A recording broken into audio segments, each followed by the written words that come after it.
పరిశుద్ధ వాక్యము నుండి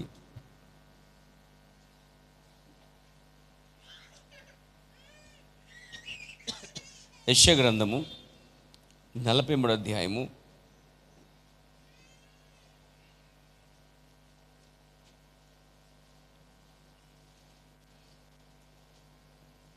10వ వచనాన్ని చదువుకుందాం. యెషయా గ్రంథం 43వ అధ్యాయం 10వ వచనం చదువుకుందాం. మీరు తెలుసుకుని నన్ను నమ్మి నేనే ఆయనని గ్రహించినట్లు మీరును నేను ఏర్పరచుకున్న నా సేవకుడును నాకు సాక్షులు. దేవుడి వాక్యము దీవించునుగాక. తల వంచని చిన్న ప్రార్థనతో వెళ్దాం. సర్వశక్తి కలిగిన మా ప్రియ పరమ తండ్రి, ప్రేమ నమ్మకం కలిగిన యేసు మీ వందనములు, స్తోత్రాలు. చదవబడిన లేఖనమును ఆస్వాదించండి, మాతో ఉండండి. వాక్యం అంతా మీది, మీరే వాక్యమై ఉన్నారు దేవ. ఆ వాక్యం దగ్గరగా మమ్మల్ని తీసుకెళ్ళండి. ప్రభువైన యేసుక్రీస్తు నామములో ప్రార్థిస్తున్నాం, ఆమేన్. దయచేసి అందరూ కూడా కూర్చోండి.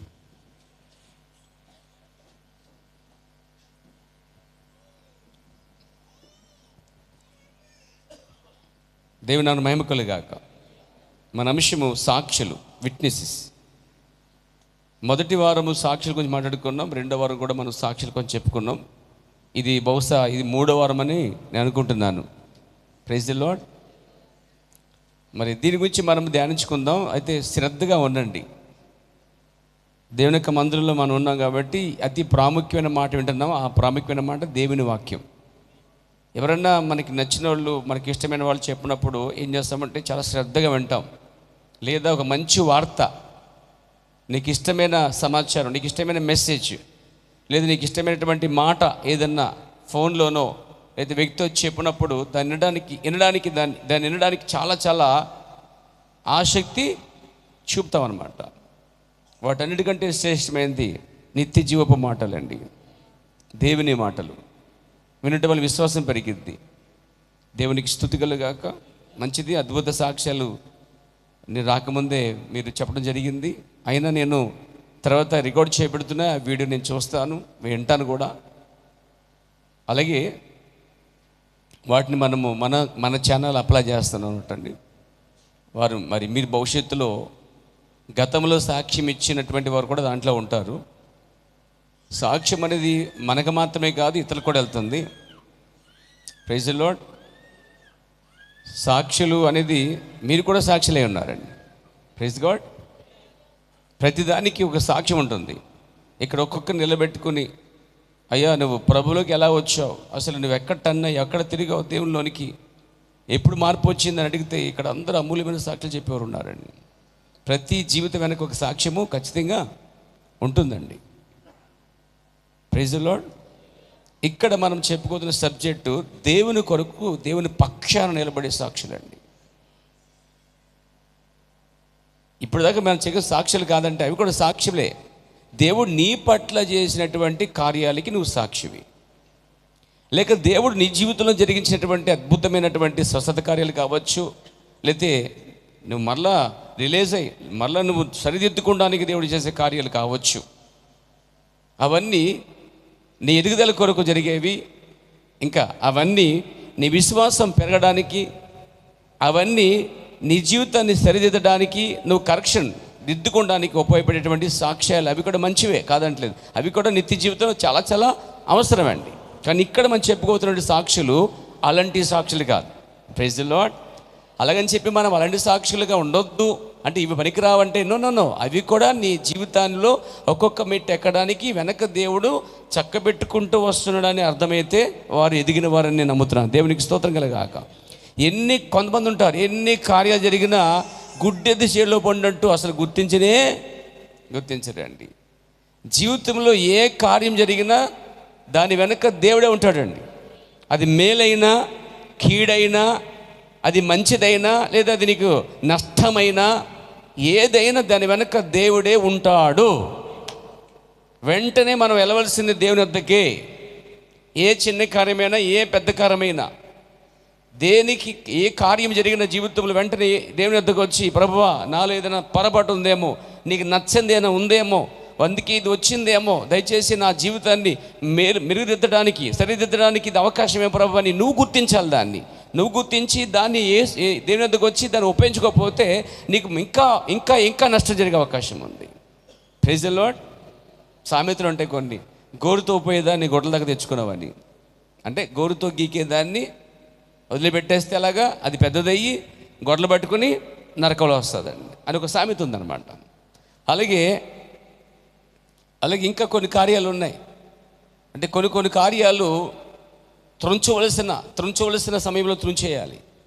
లేదా అది పెరిగి పెద్దదే, మహావృక్షమైతే, సమస్య పెద్దదైతే దేవుడు కూడా నీకు సహాయం చేయలేడండి. No, never. ఎందుకంటే దేవుడు మనిషికి అవకాశాలు ఇస్తూ ఉంటాడని చాలాసార్లు చెప్పాను. ప్రియారా, దేవుడు అన్యాయస్తుడు కానే కాడు.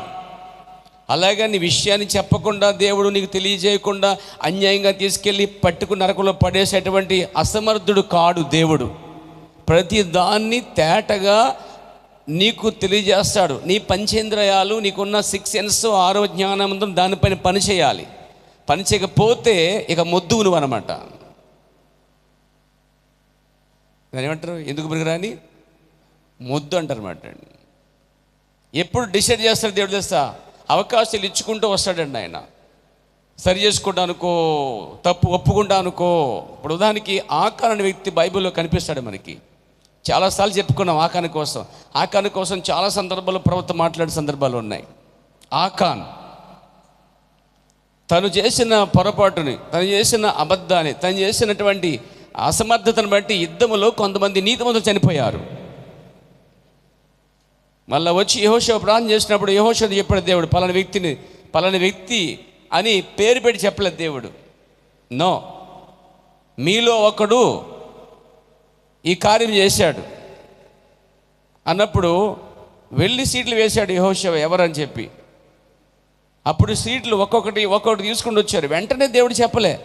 అంటే మొదట సీటు వచ్చినప్పుడు గోత్రానికి వచ్చింది, ఆ పలానా గోత్రంలో జరిగింది అని. ఆ గోత్రంలో కుటుంబాలు ఉంటాయి, మళ్ళీ కుటుంబంలో వంశాలు ఉంటాయి. ఆ వంశంలో మళ్ళా ప్రత్యేకించేటువంటి ఒక తండ్రి ఉంటాడు, ఆ తండ్రి కుమారుడు అన్నమాట. అలా వస్తుంది. దేవుడు అవకాశాలు ఇచ్చుకుంటూ వచ్చాడు. వంశం పట్టబడింది. ఆకాను వైపు చూశాడు దేవుడు, కానీ దేవుడి వైపు ఆకాను చూడలే. ఏమన్నా అవకాశం ఉంది, సరి చేసుకుంటాడేమో అని. నెవర్. ఒక సామెత ఉందన్నమాట, తేలు కుట్టిన దోమల తేలు కుట్టిన దొంగ. ఎలా, ఎందుకు వచ్చింది ఆ సామెత? ఎందుకు వచ్చింది? తేలు కుట్టే దొంగలు అంటాం కదా, ఎందుకు వచ్చింది? మాట్లాడేంటండి, అసలు ఎందుకు వచ్చింది ఆ సామెత? ఒక రాజు ఇంట్లోకి దొంగతనం చేయగలరంటండి. అర్ధరాత్రి రాజుగారు లేచాడు దొంగతనం చేస్తుండగా. వీళ్ళు స్టోర్ రూమ్ లాంటి దాంట్లోకి వెళ్ళారు చీకట్లో. ఆ టైంలో తేలుకుట్టిందంట. ఎవడిని? రాజుని కాదు, కథలో దొంగని. ఇప్పుడు అమ్మా అని అరిస్తే ఏమైపోద్ది? ఖచ్చితంగా చెప్పరేంటండి, దొరికేస్తాడు. అందుకని తేలుకుట్టినా కానీ కొట్టినట్టుగా, పట్టినట్టుగా. నా స్పేస్ ఎక్స్పెండ్ చేస్తున్నారు మీరు. పట్టినట్టుగా, కట్టినట్టు. నన్ను కాదు, నాకు తెలియదు అనే వైఖరిని చూసారా? తేలికుట్టినా కానీ అలా ఉండడం వల్ల భరిస్తున్నాడు తప్ప, దీనికంటే ఇది భరించకపోతే అది ఘోరం, అది ఇంకా పెద్ద శిక్ష. అలా కొంతమంది జీవితాలు దేవుడు చేసే కార్యాలు గుర్తించకపోతే తెలియకుట్టినట్టుగా, నన్ను కాదు, నేను కాదు, ఇంకెవరో అన్నట్టున్నావా? పెద్ద శిక్షకి నువ్వు సిద్ధపడుతున్నట్టు అనమాట అండి. దేవుడు మెల్లిగా ట్రీట్మెంట్ని ఏం చేస్తాడంటే పెంచుకుంటూ వస్తాడనమాట. ఆయన కూడా డాక్టర్ అండో, మర్చిపోకండి. ఎవరినైనా ట్రీట్ చేయాలో బాగా తెలిసిన వాడు ఈ లోకం కన్నా ఎక్కువ, ఏ డాక్టర్ కన్నా ఎక్కువ ఆయనండి. ప్రభు నన్ను మేమకలుగాక. కాబట్టి దేవుడు అవకాశాలు ఇస్తాడు, టచ్ చేస్తూ ఉంటాడు అనమాట. గిలగిల కొట్టుకోక ముందే, హాస్పిటల్ పాలే డబ్బులు తగలేసక ముందే వెంటనే వచ్చి నీ అంతటి నువ్వు సరి చేసుకోవాలి. ఎవరికి వస్తుందో, ఏం జరుగుతుందో అదంతటికి వర్తిస్తుందండి. వెంటనే ఆ క్రమశిక్షణకి వచ్చేసేయాలండి. సంఘం ఆ స్థితికి రాగలిగితే ఎప్పుడు నిత్య విద్యార్థిగా ఉండి పరిపూర్ణంగా దేవుళ్ళు ఎదగడానికి అవకాశాలు ఉన్నాయి. గుర్తించకపోతే ఇక నువ్వు మొద్దని చెప్పని చూడండిగా, చివరికి నేను తీసుకెళ్ళి అన్నీ తెలిసిన తర్వాత ఇక పనికి రాకపోతే ఎలాగైతే నరకి అగ్ని లేపడద్దో ఆ విధంగా దేవుడు చేసే అవకాశాలు ఉన్నాయి. కాబట్టి దేవుడు తీసుకెళ్ళి డైరెక్ట్గా నరకంలో పడేయడు. No, never. ప్రతి సంగతిని నీకు తెలియజేస్తా, నీ అంత నువ్వు గుర్తించేదాకా అనే అవకాశం ఇస్తాడండి.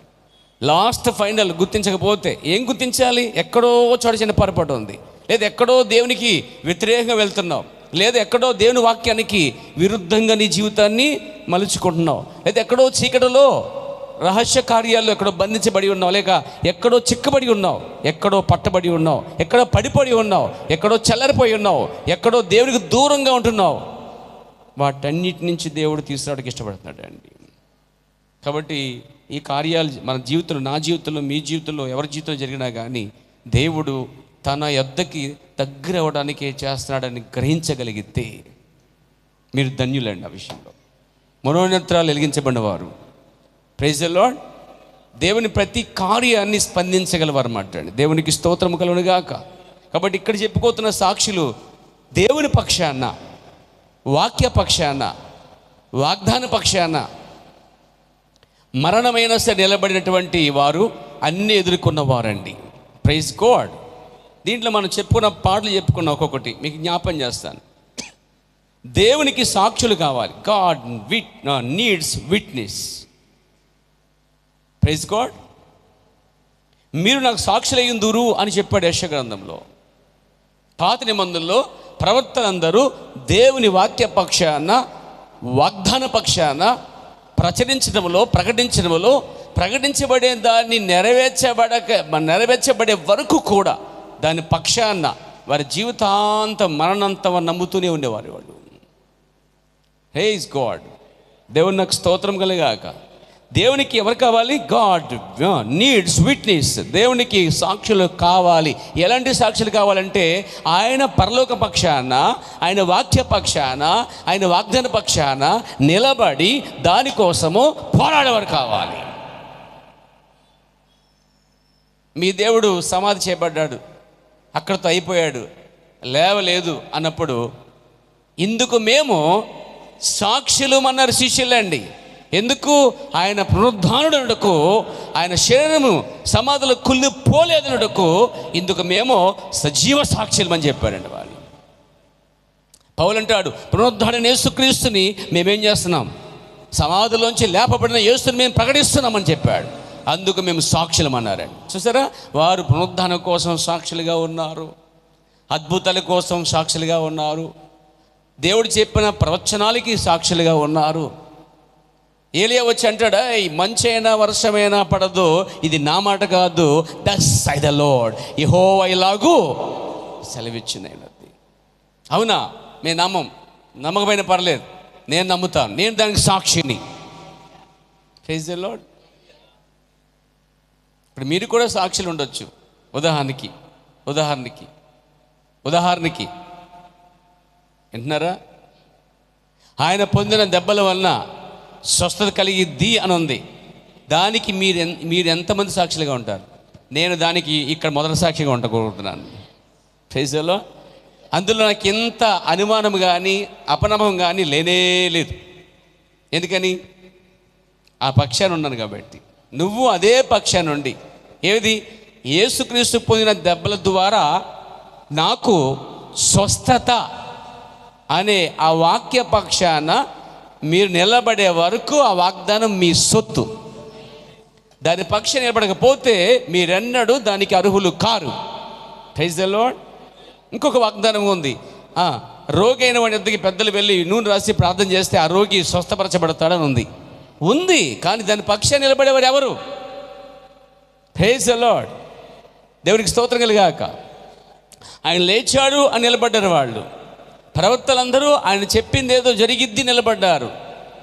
నోవహు కూడా అంతే. వర్షం వస్తుంది, వరద వస్తుంది, జలప్రళయం వస్తుంది అని చెప్పినప్పుడు లోకమంతా తిరగబడింది, లోకమంతా అపహాసం చేసింది. అయినా దాని పక్షాన నోవాహు సాక్షిగా ఉన్నాడు. ఎప్పటి వరకు అంటే తన సాక్షి అంటే తను చెప్పింది జరిగే వరకు, దేవుడు చెప్పింది చేస్తాడని నమ్మే అతడు దాని జరిగే వరకు దాని వెనకే నిలబడ్డాడు నోవాహు. దేవుడు కాబట్టి దాన్ని నెరవేర్చగలిగాడు. దేవునికి స్తోత్రం కలగాక. అంటే దేవుడు చెప్పిన ఏ మాట వ్యర్థమ కాదని గట్టిగా నమ్మినవాడు నోవాహు ఒకడై ఉన్నాడు ప్రియారా. అతడే బైబిల్ అంతట్లో దేవునికి మొదటి సాక్షిగా ఉన్నాడండి. ద ఫస్ట్ విట్నెసెస్, అతనే మొదటి సాక్షిగా ఉన్నాడు. దేవునికి స్తోత్రం కలగాక. ఏ విషయంలో అతను అంటే దేవుడు చెప్పిన ఈ జలప్రయం వస్తుంది, ఒక హెచ్చరికిస్తున్నాను మీకు, అది ఖచ్చితంగా జరిగిద్ది, నేను దాని పక్షాన అని చెప్పిన వాక్య పక్షాన నేను నిలబడి ఉన్నాను. నేను ఎందుకు సాక్షిని. సాక్షి ఎప్పటి వరకు ఉన్నాడు? 6 నెలల వరకు ఉన్నాడా? 7 నెలల వరకు ఉన్నాడా? 8 నెలల వరకు ఉన్నాడా? సంవత్సరం వరకు ఉన్నాడా? 2 సంవత్సరాలు, 10 సంవత్సరాలు, 50 సంవత్సరాలు, 60 సంవత్సరాలు, 70 సంవత్సరాలు, సెంచరీ అంటే 100వ సంవత్సరం, ఇంకా చెప్పచ్చు 105, 106, 107, ఇప్పుడు 110కి వెళ్ళిపోతాం, జంప్ అయిపోతాం. 110కి జంప్ అయిపోతాం. 115, 119, ఇంకా వద్దులే అని ఆగిపోయాడా? 120 సంవత్సరములండి. తప్పలు కూడా దేవుని మహిమపడదామా? దేవునికి స్తోత్రం కలిగాక, దేవుని మహిమ కలిగాక. అంటే 120 సంవత్సరాలు దేవుడు చెప్పిన ఆ మాట నెరవేర్ది, ఖచ్చితంగా జరిగిద్ది అని స్ట్రాంగ్గా నిలబడ్డాడు నోవాహు. Praise God. ఆయన మధ్యాకాశానికి వచ్చి పెండు కుమార్ తీసుకుపోతాడని ఎంతమంది సాక్షులుగా ఉన్నారు ఇక్కడ? వచ్చేసాడా? వస్తాడా? ఇందులో చాలామంది గలిబిలిగా ఉన్నారు. ఆయన వచ్చేసాడు మేఘంలో. ఆయన మేఘంలో వస్తే నీకేం ప్రయోజనం? నీకేం ఉపయోగం ఉందా? ఆయన మేఘంలోకి వచ్చి ఇవ్వవలసిందంతా సబ్జెక్ట్ అంతా ప్రవక్తకి ఇచ్చేశాడు. కానీ ప్రవక్త నుంచి నీ వద్దకు రావాలి. అది నీలో ప్రవక్త దాన్ని తిన్నాడు. గమనించి ఆ పుస్తకాన్ని యోహాను తిన్నాడు. తిన్న తర్వాత ఏం చేశాడు? ప్రవచించాడు. సేమ్ సన్సెట్ మౌంటైన్ మీద ఆ యొక్క లేకపోతే దేవుడు దిగి వచ్చినప్పుడు ఆ కార్యాలన్నీ బయలుపరచబడ్డాయి. అప్పుడు అతను దాన్ని తిన్నాడు. దాన్ని ప్రవచించాడు. అతని కార్యము అతని దినానికి అది అయిపోయింది ప్యారా. ఇప్పుడు అది ప్రకటించబడినది, టేపుల్లోనూ పుస్తకాల్లో దాచబడి ఉంది. దాన్ని మనం తినగలిగితే అది మనకి తినగలిగితే సరిపోదు, కొంచెం నోటికి చేదుగా ఉంటుందండి. అది ఎలా ఉంటుంది? నోటికి చేదుగా ఉంటుంది, కానీ కడుపుకి మధురంగా ఉంటుంది, ఆరోగ్యంగా ఉంటుందండి. Praise the lord. కొన్ని కార్యాలు కష్టంగా ఉంటాయి. ఇందులో చాలా విడిచిపెట్టుకోవాలి, చాలా మానుకోవాలి. వాక్య విరుద్ధమైన ప్రతి దాని నుంచి దూరంగా పరిగెట్టాలి, క్రీస్తుకు దగ్గర రావాలి. ఇవన్నీ మనం జీవితంలో లాస్ అవ్వాలి. అవన్నీ క్రీస్తు నిమిత్తము పెంటగా ఎంచుకోవాల్సిన సమయం వచ్చినప్పుడు ఎంచుకోవాలి. అవన్నీ చేదుగా ఉంటాయి. Praise the lord. టీవీ తీయాలి, చేదుగా ఉంటుంది. వస్తువులు తీయాలి, చేదుగా ఉంటుంది. జుట్టు కట్ చేయకూడదు, చేదుగా ఉంటుంది. టైట్ బట్టలు వేయకూడదు, చేదుగా ఉంటుంది. అబద్ధం ఆడకూడదు, చేదుగా ఉంటుంది. Praise the lord. చర్చికి ఆదివారం పెందగా రావాలి, చేదుగా ఉంటుంది సార్, లేటుగా వస్తాను, అది నీకు చేదుగా ఉంటుంది. ప్రభురాత్రి భోజనం, కొంతమందికి అసలు ఆదివారం ఆరాధనే పెద్ద లెక్క లేదండి. ఇష్టమైతే వచ్చినట్టు, కష్టమైతే వచ్చినట్టు ఉంటుంది అనమాట. మీకు తెలుసా, ఆదివారము అతి సుతమించిపోయిన పని పీకదాకా వచ్చిందనుకోండి, తప్పదంటే వెళ్ళండి, తప్పులేదు. కానీ నీ అవసరం అక్కడ లేకపోయినా నువ్వే వెళ్ళి పడ్డావనుకో, నీ అంత నువ్వే నరకానికి దారిని ఎత్తుక్కున్న వాడివి దానివని క్లారిటీగా ఇస్తున్నాను మీకు పేర, క్లారిటీగా. దేవునికి స్తోత్రం కలిగాక, దేవునికి మహిమ కలిగాక. కాబట్టి మనం చెప్పుకోతున్న ఈ సాక్షులు దేవుని వాక్యపక్ష నిలబడ్డారు, వాగ్దాన పక్ష నిలబడ్డారు. అలాంటి వారిని సాక్షులుగా దేవుడు కోరుకుంటున్నాడు. తలపడి తగ్గింది, జ్వరం తగ్గింది, కిడ్నీలు రాళ్ళు పడ్డాయి, హాస్పిటల్ బయటకు వచ్చాం, ఓకే వెల్ మంచిదే, కాదంటలేదు. బట్ ఇంకా నిలబడవలసింది ఒకటి అంటే ఇవన్నిటినీ దేవుడు నీకు ఎందుకు ఇస్తున్నాడంటే స్ట్రాంగ్ అవ్వడానికి. ఏ విషయంలో? దేవుని వాక్యములో ఎవరేం చెప్పినాగా లెక్క చేయకుండా వాక్య పక్షాన నిలబడి, దేవుని పక్షాన నిలబడి, పరలోక రాజ్య పక్షాన నిలబడి నువ్వు ఇక్కడ జయించడానికి దేవుడు ఇష్టపడతా ఉన్నాడు. దేవుని స్తోత్రం కలుగాక. చుట్టలు తాకూడదు, బిడిలు తాకూడదు, సిగరెట్ కాల్చకూడదు. ఏమండి, ఈ సిగరెట్లు కాల్చే ఈ భయంకరమైనటువంటి దాన్ని ఏమంటారు, తంబాకు. ఇక్కడ ఎవరైనా తంబాకు తిని ఉన్నారా? తంబాకు దాన్ని ఏమంటారండి? గుట్కా. ఇంకేమంటారు? మనకు తెలియదుగా, మనం వాడం కాబట్టి పేర్లు తెలియదు. ఇంకేమంటారు? ఏమా? చైనా కైను, ఇంకా గుట్కా, పాన్ పరాక్. నీ జీవితమే పరాకు అండి. ఇవన్నీ మెసేజ్లోకి వచ్చిన వాళ్ళందరూ కూడా విడిచిపెట్టేయాలి. Praise the Lord. ఏమేన్ ఆనెస్ట్గా ఉండాలి. మీరు మీ మాట మీరే అయి ఉండాలి. ఎట్టి పరిస్థితుల్లో అబద్ధ మాటకి ఇష్టపడకూడదు ఎట్టి పరిస్థితుల్లో. అలాగే మీ మాటల మీద నిలబడి ఉండాలి. వస్తాను అంటే వచ్చి నిరూపించుకోవాలి. మాటలు గాలి వదిలేకండి. వస్తానంటే, కలుస్తానంటే, నేను పలానా వస్తువు అడుగు కదా, పలానా పుస్తకం అడుగు కదా, ఇదిగో నేను ఇస్తాను అంటే నువ్వు అక్కడ దాన్ని నిలబెట్టుకోవాలి. దేవునికి స్తోత్రం కలుగాక. కాబట్టి ఇవన్నిటి నుంచి మనం బయటపడుతూ ఎదుగుతూ స్ట్రాంగ్ అవుతూ చివరికి దేవుని వాక్య పక్షాన నిలబడటానికి దేవుడు పిలిచాడండి. అసలు నీవు ఎవరి పక్షం నిలబడుతున్నావు? దేనికోసం నిలబడుతున్నావు?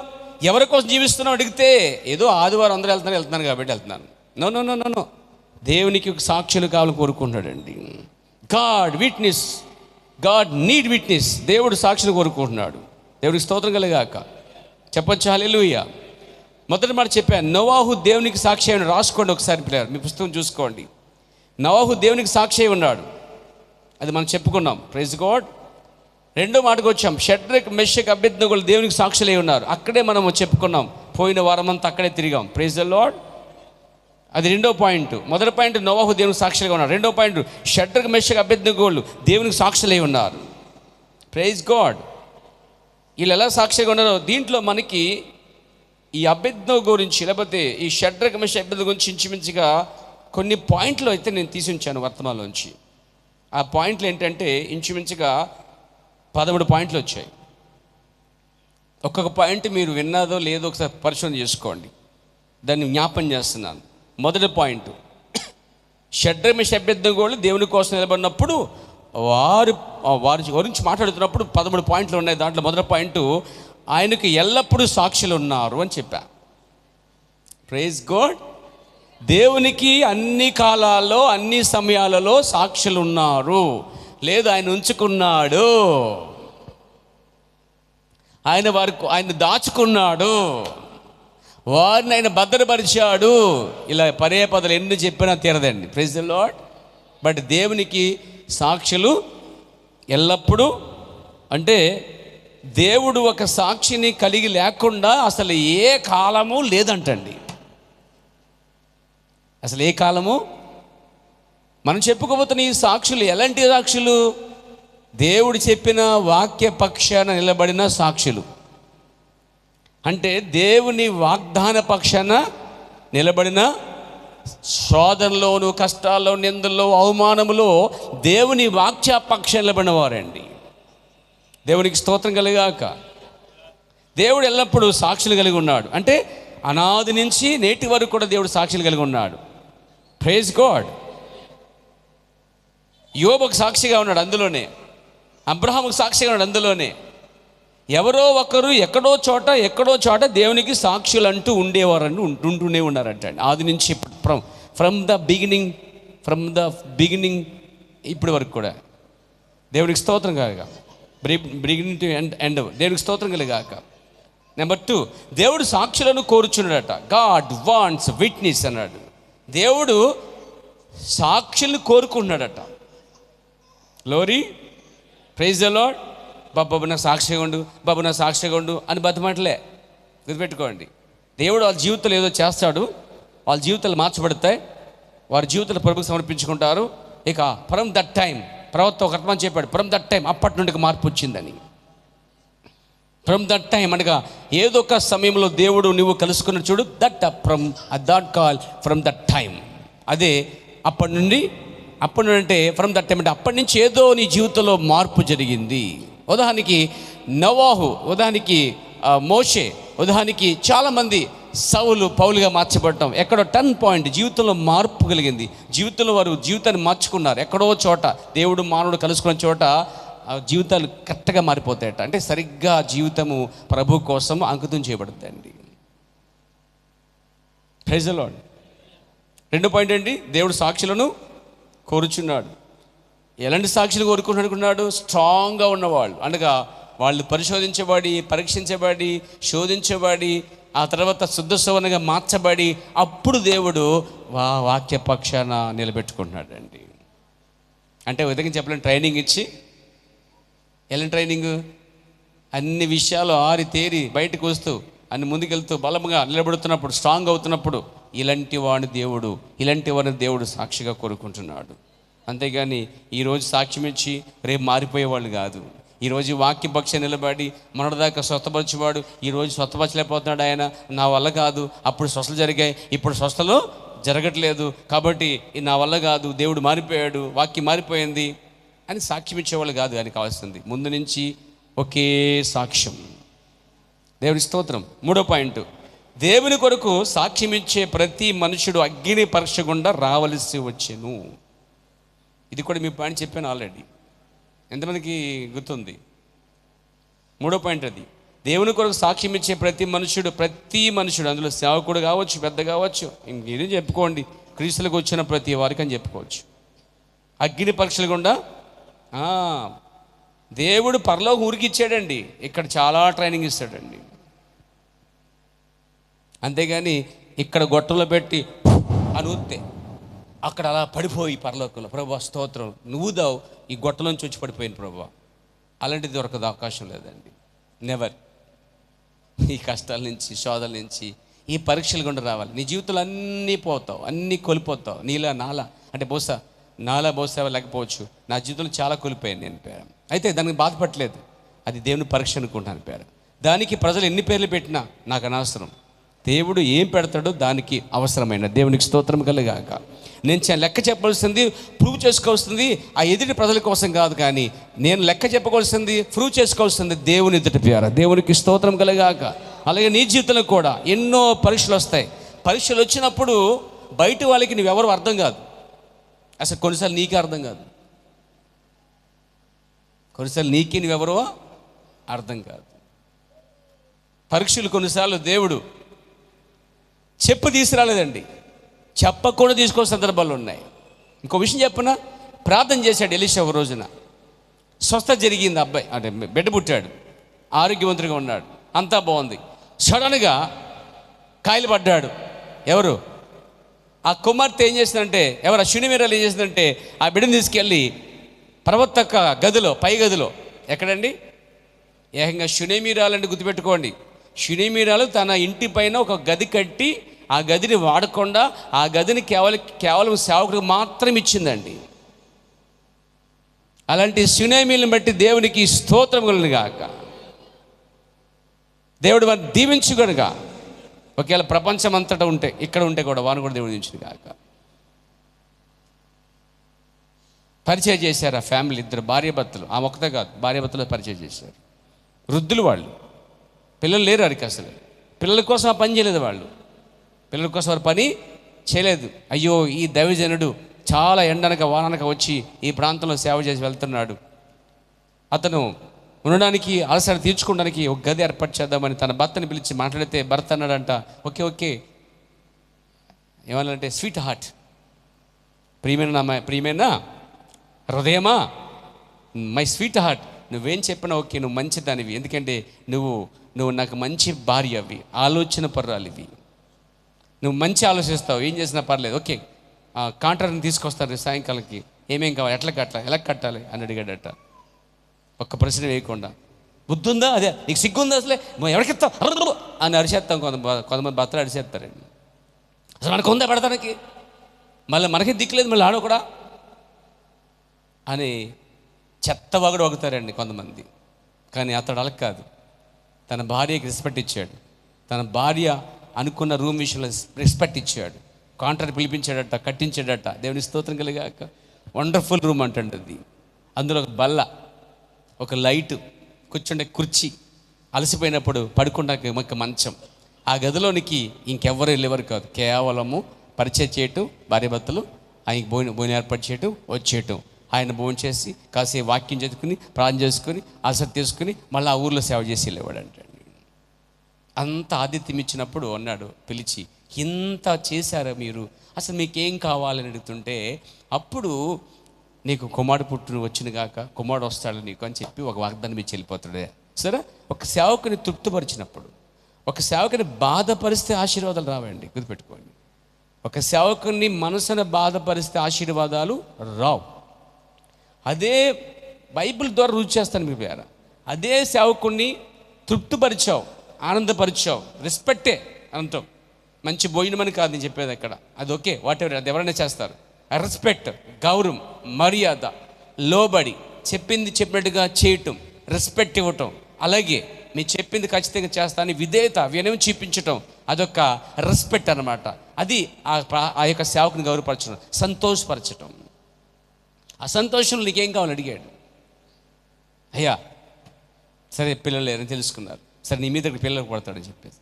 ఇదే కార్యం పాత నియమంలో జరిగిన ఇదే కార్యం కొత్త నియమంలో జరగలేదు. కానీ మన తరములో ప్రవక్త విలియం బ్రాన్హమ్ కాలంలో బాంబాయిలో ఒక కార్యం జరిగిందండి. ప్రవక్తని ఆ కారులో తిప్పిన డ్రైవర్ అండి. మొత్తం ఇండియాలో ఎక్కడెక్కడ మీటింగ్ జరిగి అక్కడ మొత్తం కారులో తిప్పాడు ఆ డ్రైవర్. ఫైనల్గా వెళ్ళిపోతున్నప్పుడు ఎలీషా ఎలాగైతే అడుగుతున్నాడో ఇక్కడ, అదే రీతిగా అయ్యా ఇక్కడ సేవా పరిచయంలో మమ్మల్ని తిప్పావు కాబట్టి నా నుంచి నీకేమైనా అవసరం ఉందని అడిగాడు ప్రవక్త. ఒకటి ఉందయ్యా, ఎప్పటి నుంచో మీరు బిజీగా ఉంటున్నారు, చాలా మీటింగ్లు తర్వాత కార్యక్రమాలు, చాలామంది కలుస్తున్నారు, చాలామంది ప్రార్థన చేయించుకున్నారు, నాకు ప్రే రిక్వెస్ట్ ఉందా అని చెప్పేసి తీసుకెళ్ళాడు ఇంటికి. అవి ఫ్లోర్లు అనమాట, చెక్కమెట్లు ఎక్కి పైకి వెళ్ళాలన్నమాట. పైకి ఎక్కి తీసుకెళ్ళాడు. ఒక గది ఓపెన్ చేస్తే ఒక కాళ్ళు లేని అమ్మాయి వీల్ చైర్లో కూర్చుందనమాట. అయ్యా ఈమె కోసం ప్రార్థన చేయాలి. ఓకే, ఏం సమస్య?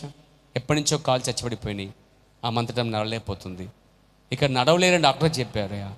అయితే నాకు మీ నుంచి ఖచ్చితంగా జరిగింది, నేను చూశాను కళ్ళారా కార్యాలు, అద్భుతాలు. ఒకసారి వచ్చి మీరు ప్రార్థన చేస్తే బాగుంటుంది అనుకుంటున్నాను, మీరు ఇల్లులోపు తీసుకెళ్ళాలనుకున్నాను, మీరు అడిగారయ్యా, నాకు ఇది చేసి పెట్టండి అన్నాడు. అప్పుడు ఆయన వెళ్ళి అక్కడ ఒక బాల్ ఉందన్నమాట, బాల్ తీసి కూర్చున్న ఆమె చైర్ వీళ్ళు కూర్చుంటే కూర్చున్న ఆమెకి బాల్ ఇచ్చాడు. బాల్ ఇచ్చి అలా తీసి పడేశాడండి ఆయన. అది మెట్లు కూడా దొల్లుకుంటూ ఆ బాల్ కిందకు వచ్చేసింది. ఆయన ఒక మాట చెప్పాడు, ఏంటి బాల్ పడిపోయింది తెచ్చుకో అన్నాడండి ఆయన. ఈమె ఈ మాటలో తన కాలే మర్చిపోయిందండి, లేచిందండి, దిగింది కిందకి, మెట్లు దిగింది, ఆ బాల్ తెచ్చుకుని మళ్ళా పైకి వచ్చింది. అసలు నేను కాళ్ళే లేవు, నడవలేననే ఆలోచన కూడా లేదు ఆమెకి. అంత విశ్వాసముతో ఆమె మర్చిపోయే కార్యాన్ని, మాటను గౌరవించింది, అంతే విశ్వసించి కిందకి వెళ్ళింది, స్వస్థపరచబడిందండి. మన తరములో ప్రవక్త కాలం జరిగిన కార్యం అండి ఇది. మన ఇండియాలో మళ్ళా మన భారతదేశంలో జరిగిన కార్యం ప్లేరు ఇదంతా కూడా. దేవునికి స్తోత్రం కలుగాక, దేవునికి మహిమ కలుగుగాక. ఇలాంటి అద్భుత కార్యాలు చేసిన ప్రవక్తని ఇండియా ప్రజలు, ఇండియా సేవకులు చాలా దుయ్యపడుతూ అతను ఒక అబద్ధ ప్రవక్త అని ఒక ముద్ర వేస్తున్నారు. కానీ అందులో ఒక్కడు కూడా ఇలాంటి అద్భుతం చేయలేదండి. ఆ మాటలు పలికే ఏ సేవకుడు ఇలాంటి అద్భుతాలు చేయలేదు. కాబట్టి అర్హత వారికి, మాట్లాడే అర్హత కూడా, హక్కు కూడా వారికి లేదని బహిరంగంగా ప్రకటిస్తున్నారు ప్రియారా. దేవునికి స్తోత్రం కలుగాక. ఒకటి కోసం మాట్లాడేటప్పుడు మన టాలెంట్ ఏంటి, మన బరువు ఏంటి, మన తూకం ఏంటి, అసలు మన జీవితం ఏంటి అని చూసుకున్నాకే మాట్లాడాలి తప్ప, నువ్వేదో సిగరెట్ కలుసుకుంటూ నువ్వు కాల్చక అబ్బాయి అన్నట్టు నువ్వు తప్పు చేస్తూ ఒక తప్పు చేయను అనకూడదు. దేవునికి స్తోత్రం కలుగాక. ప్రవక్త జీవిత చరిత్రలో ఎన్నడూ కూడా సిగరెట్ కాల్చలేదండి. ప్రవక్త జీవితంలో ఎన్నడూ కూడా మందు తాగలేదండి అతడు. ప్రవక్త తన జీవితంలో తన భార్యను తప్ప వేరే స్త్రీని ఎన్నడూ ముట్టుకోలేదు, ఏ విచారం చేయలేదు ప్రియారా. అలాంటి వాడు అంత గొప్ప సాక్ష్యం కలిగి ఉన్నాడు. అలాంటి వాని కోసం వీళ్ళు బ్రహ్మణ్యమిడ్సాన్ని, అబద్ధ ప్రవక్తాన్ని ఒకడు వాడు వీడని మాట్లాడుతున్నారు చూడండి. ఎర్ర వేగుతున్నాయి నోట్ల పేరా. సమాధానం చెప్పే ఒక సమయం వస్తుంది పేరా. దేవుడు తన ప్రవక్తను తీసుకున్నాడు, వెళ్ళిపోయాడు. కానీ ఉగ్రత దినం వచ్చేసరికి మారుమనసు పొందితే క్షమిస్తాడు దేవుడు, లేదా ఆ ఉగ్రతలో వారు కూడా పాత్రధారులై ఉంటారు ప్రియారా. ఏదో సరదాగా తీసుకుంటారు వాళ్ళు. భయం లేని జీవితాలు అయిపోయారు. రెస్పెక్ట్, గౌరవం అంటే అది. Praise the lord. గౌరవించటం అన్నమాట. దేవునికి స్తోత్రం కలిగాక. ఒక సేవకుడు నిండు హృదయంతో సంతోషంగా ఉన్నట్లు చేయగలిగితే అతను సంతోషం నుంచి దీవించిన ఆశీర్వాదము సమృద్ధిగా నీ వంశమంతటికి వస్తుందండి. అది దుఃఖముతో గనక అతడు చేశాడా, నీకు ఉపయోగం లేదని ప్రవక్త 100 సార్లు చెప్పడిపోయారా. సంఘ కాపరి ఎప్పుడు కూడా దుఃఖముతో సంఘాన్ని వెళ్ళకూడదండి. వాక్యంలో అదొక వాక్యం చూపించి ముందుకెళ్తాను మీకు. దానికి మీరు సాక్షులుగా ఉండాలి. దేవునికి స్తోత్రము కలుగునుగాక. చూడండి, హెబ్రీయుల పత్రిక 13వ అధ్యాయము 17వ వచనమండి. చూడండి, అందరూ తీయండి.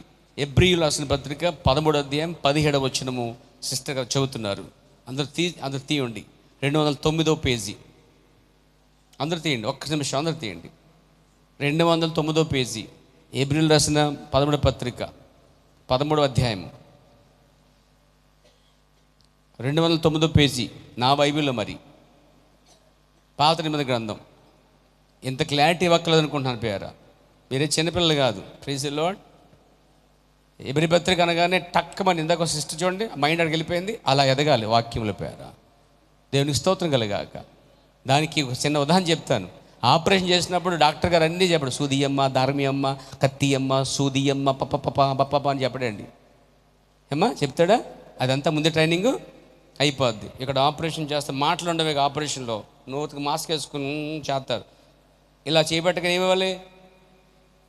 ఏమిమ్మంటారండే అనవనుకో, డాక్టర్ కిందకు చూసి ఇది అవుతుంది అసలే, దీని ఎవరు లోపడమన్నారు, పమ్మన్నారు అంటే మేము పమ్మను అంటే ఆ అవగాహన ఉన్నవారినే ఓపీలో ఆపరేషన్ థియేటర్లో పెడతారు. అందరూ తీసుకెళ్ళరండి. అలాగే పరలోకం కూడా అంతే, అవగాహన వాళ్ళకి తీసుకెళ్తారు దేవుడు కూడా. దేవునికి స్తోత్రం కలిగాక. సరే, ఆపరేషన్ చేస్తున్నాం, అందించినాము సూది దారం. 17 వచనంలో ఉంది దారం. చదవండి. మీ పైన నాయకులుగా ఉన్నవారు లెక్క ఒప్పచెప్పవలసిన వారే వలె మీ ఆత్మలను కాయుచున్నారు. వారు దుఃఖముతో ఆ పని చేసిన యెడల మీకు నిష్ప్రయోజనము గనుక దుఃఖముతో గాక ఆనందముతో చేయనట్లు వారి మాట విని వారికి లోబడి ఉండు అన్నాడు. ఇది నాయకుల కోసం రాయబడిన మాట. మీ పై నాయకులంటే మిమ్మల్ని నడిపించేది ఎవరో వారే మీ పై నాయకులండి. మీ గురించి ప్రార్థించేవారు, ఎప్పటికప్పుడు పట్టించుకునేవాళ్ళు, ఎప్పటికప్పుడు మీ గురించి శ్రద్ధగా చూస్తూ, ఎప్పటికప్పుడు పరిశోధిస్తూ మీ ఆత్మ జీవితాన్ని, మీ ఆత్మీయ వ్యవస్థనంతా సరిదిద్దేటువంటి వారే మీ నాయకులై ఉన్నారండి. దేవునికి స్తోత్రం కలిగాక. నాయకుడు అనేవాడు కాచేవాడు, కాపలా కాచేవాడు, ఎప్పటికప్పుడు ఆహారం పెట్టేవాడు, ఎప్పటికప్పుడు చూసుకునేవాడు అనమాట. అవన్నీ పట్టించుకోలేదంటే అతడు నాయకుడు కాదు, అతడు కేవలం స్వార్థపడు, తన కోసం బతుకుతున్నవాడు అవుతాడు. దేవునికి స్తోత్రం కలిగాక. మీ పైన నాయకులు దేవునికి లెక్క చెప్పాలి కాబట్టి ఆత్మ విషయంలో మీరు వారిని దుఃఖంతో ఉంచకూడదట. ఏం చేయాలి? దుఃఖముతో గనక అతడు ఆ పని, దేవుని పని దుఃఖముతో చేసినట్లే. అంటే ఒక సేవకుడు సంఘాన్ని దుఃఖము అంటే సంఘానికి సేవ చేసినప్పుడు సంఘం ద్వారా దుఃఖం వచ్చింది అనుకోండి, అతనికి అది ఆనందము కాదు, అతనికి దాని ద్వారా నీకు ఆశీర్వాదం కూడా కాదు, నిష్ప్రయోజనం. చూస్తానికి అన్నీ బాగానే ఉండవచ్చు బహుశా, కాదు అది నిష్ప్రయోజనం. మేము బాగానే ఉన్నాం అనుకుంటూ కూడా లోపల ఆ క్యాన్సర్ తినే సందర్భాలు చాలా మందిలో ఉన్నాయండి. అలాగే ఆత్మ సంబంధం కూడా మేము బాగానే ఉన్నాం అనుకుంటూ కూడా లోపల ఆ క్యాన్సర్ తినే సందర్భాలు చాలా ఉన్నాయండి. ప్రభునామమున మహిమ కలుగాక. చదువుదాం. మీ పై నాయకులుగా ఉన్నవారు లెక్క ఒప్పచెప్పవలసిన వారే వెళ్ళి మీ ఆత్మలు కాయిచున్నారు. వారు దుఃఖముతో మీ ఆ పని చేసినట్లా మీకు నిష్ప్రయోజనం గనక దుఃఖముతో కాక ఆనందముతో చేయనట్లు వారి మాట విని వారికి లోబడి ఉండు. సంఘ కాపరికి, దేవుని సేవకులకి లోబడటం వల్ల రెస్పెక్ట్. చూడండి, నేను చెప్పినాను అక్కడ ఆమె శూనిమిరాలు ఎంతో విధేయత చూపించింది.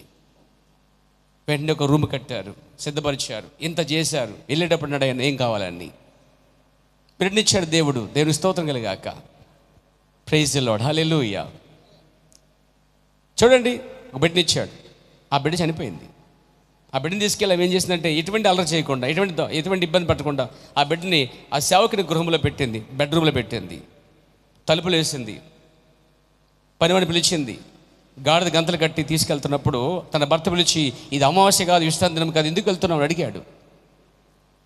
ఆమె ఒక్క మాట పలకకుండా తిన్నగా వచ్చింది, ఏ గోల రచ్చ చేయకుండా. అదే మనం ఏదేం చేస్తాం, రచ్చ చేసి, నేను అడిగానా, నేను చేయమన్నానా, అయినా ఈ కాలంలో మా పిల్లల కోసం ఏదో చేసాం కానీ నువ్వు పిల్లనిచ్చావు, అది చేసావని. ఆమె ఇప్పుడు దెప్పడం కానీ, అరవటం కానీ, అల్లరి చేయడం కానీ, లేకపోతే నువ్వు ఇలా నీకెంతో చేసావు, రూమ్ ఇచ్చావు, అది చేసావు, నువ్వు ఇలా చేసావేంటి, ఇది నీ వల్ల జరిగింది అని ఏ మాత్రం క్వైట్ సైలెంట్గా ఉంది. అది విధేయత, అది వినయం. శోధన వచ్చినా కానీ సేవకుడు జోలికి రాకూడదు, శోధన వచ్చినా కానీ దేవుని వాక్యం జోలికి రాకూడదు. ఎన్ని కష్టాలు వచ్చినా కానీ నువ్వు సైలెంట్గా ఉండి ఆ పరిశోధన పరీక్షలు నిలబడి ఉంటే దేవుడు తర్వాత విజయ జీవితం ఇస్తాడు. పేరు ఆమె నేరుగా అల్లరి చేయకుండా, ఆ బిడ్డ చనిపోయిందని ఆమెకు మాత్రం తెలుస్తూ, భర్తకు కానీ ఆ దాసులు కానీ కుటుంబ సభ్యులు కానీ ఎవరు చెప్పకుండా సైలెంట్గా ఆమె తిన్నగా ఎలీషా ఎద్దకు వస్తుంది. వచ్చినప్పుడు ఎలీషా అన్నాడు గెహాజీతో, గెహాజీ ఆమె వస్తుంది, వెళ్ళి చూడనప్పుడు ఈయన అంటున్నాడు అన్నమాట, షాలోమ్ అంటే సమాధానంగా వస్తున్నావా అని అడిగారు. ఆ మంది షాలోమ్ సమాధానంగా వచ్చుచున్నాను అందండి. యాక్చువల్గా ఆమె సమాధానంగా వస్తుందండి, క్షేమంగా వస్తుందండి. ఆమె దుఃఖంగా వస్తుందా? షినేమీరాలు తన బిడ్డ పోగొట్టిన సందర్భంలో చాలా బాధతో వస్తుందా, సంతోషంగా వస్తుందా? అసలు ఆమెలో ఆ యొక్క వైఖరి కనిపించట్లేదు. తిన్నగా వచ్చి, అయ్యా ఇది పరిస్థితి చెప్పింది. దైవజనుడు తీసుకొచ్చింది. దైవజనుడు ఆ బిడ్డను తీసుకెళ్ళాడు, తలుపు వేశాడు, ప్రార్థన చేశాడు. ఆ బిడ్డ 7 మార్లు తుమ్మి లేచిందండి. దేవునికి స్తోత్రం కలిగాక చెప్పకూడదు మేమర్థం పేరా. కాబట్టి విధేయతతో, వినయముతో మీ పై నాయకుల్ని సంతోషపరచండి.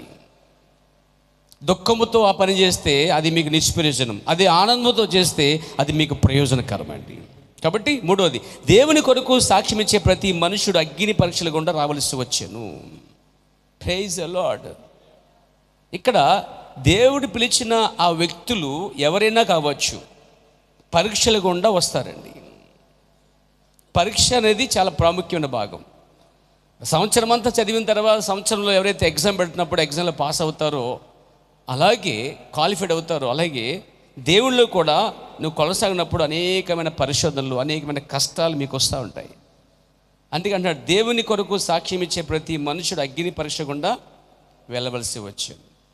అలా మనం చూస్తే బైబిల్లో చాలా సందర్భాల్లో దేవుని ప్రియులు, పరిశుద్ధులు పరీక్ష గుండా వెళ్ళారు. యోబు ఒకడు పరీక్ష గుండా వెళ్ళాడండి, అగ్ని లాంటి పరీక్ష. ఆ పరీక్షలో యోబు అంటున్నాడు కదా, నేను శోధించబడిన ఎడల శుద్ధ సువర్ణమే ప్రకాశించదును అంటున్నాడు. అంటే అగ్ని చేత బంగారం కాల్చబడినప్పుడు ఆ బంగారుకున్న మురికంతా పోయి అది శుద్ధ సువర్ణమై ఎలా ప్రకాశిస్తుందో. Praise the lord. యోబు కొన్నటువంటి అన్నీ వదిలిపోయిన తర్వాత అతడు అన్నాడు, నేను ఏమన్నాడు, శుద్ధ సువర్ణమై ప్రకాశించదును. యోబు గ్రంథం చూద్దాం. దేవునికి స్తోత్రము కలుగును గాక.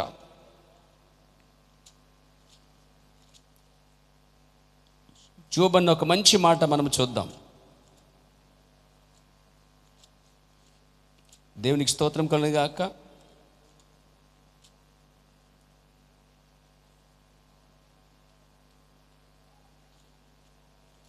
ఆయన శోధించబడ్డాడు, పరిశోధించబడ్డాడు, శుద్ధ సువర్ణగా మార్చబడ్డాడు. అతను తన భార్య చేత, కుటుంబ సభ్యుల చేత, చివరికి స్నేహితుల చేత కూడా శోధించబడ్డాడు. 23వ అధ్యాయము, యోబు గ్రంథం 23వ అధ్యాయం 10వ వచనం చూసినట్లయితే, నేను నడుచు మార్గము ఆయనకు తెలియను, ఆయనను శోధించిన తర్వాత నేను సువర్ణం వల్లే కనబడుదును అన్నాడండి. ఆయన నన్ను శోధించిన తర్వాత, నన్ను పరిశోధించిన తర్వాత, నన్ను పరీక్షించిన తర్వాత నేను ఎలా మారిపోతాను, సువర్ణం వల్ల అంటే బంగారం వల్లే కనబడుదును అంటున్నాడండి. యోబు గ్రంథం 23వ అధ్యాయం 10వ వచనంలో నేను నడుచు మార్గం ఆయనకు, మనం వెళ్తున్న మార్గం తెలుసు. దేవుని కోసం నిలబడి సాక్ష్యం ఇస్తూ కష్టాలు గుండా వస్తున్నావని, నిందలు గుండా వస్తున్నావని, నీ మార్గం ఆయనకు తెలిసే ఉంది. నువ్వు మంచి మార్గం వెళ్తున్నావో, చెడ్డ మార్గం వెళ్తున్నావో, దుర్బోధకి వెళ్తున్నావో, సద్బోధకి వెళ్తున్నావో, మంచి నీతి మార్గం వెళ్తున్నావో, చెడ్డ మార్గం ఉంటున్నావో అనే విషయము యోబుకి తెలిసే ఉంది. పేర దేవునికి బాగా తెలిసే ఉంది. కాబట్టి నేను నడుచు మార్గం ఆయనకు బాగా తెలియను. నన్ను శోధించి తర్వాత నేను సువర్ణ వల్లే కనబడుతున్నాడు. దేవునికి స్తోత్రం కలుగాక. కాబట్టి దేవుని కొరకు అంటే దేవుని వద్దకు వచ్చేవారందరూ కూడా పరీక్షించబడతారని. దేవుని వద్దకు వచ్చేవారందరూ కూడా దేవుని కోసం నిలబడేవారే కాదని దేవుడు ఇప్పుడు కూడా ఏం చేస్తాడు? అగ్ని లాంటి పరీక్షలు పెడతాడనమాట. నీకు చెప్పి పెట్టడు, నీకు చెప్పేమి చేయడండి, చెప్పకుండా చేస్తాడు. ఓ సందర్భం చెప్తాను బియారా. ఇక్కడ ఎలీషా అడుగుతున్నాడు ఏం జరిగిందని. ఆ బిడ్డ చనిపోయాడని ఎలీషాకి దేవుడు చెప్పలే. దేవుడు కొన్నిసార్లు మరుగుపరిచాడు కార్యాలు.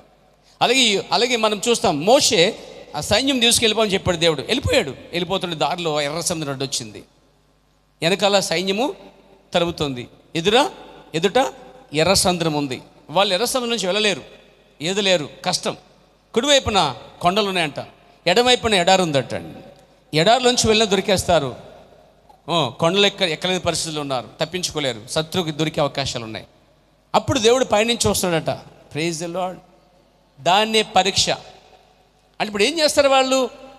వెనకేముంది ఫరో సైన్యం, ముందేముంది ఎర్ర సముద్రం, ఎడమైన కుడివైపున ఎడారులు, మరి కొండలు, పర్వతాలు ఉన్నాయి, వారు పారిపోలేరు.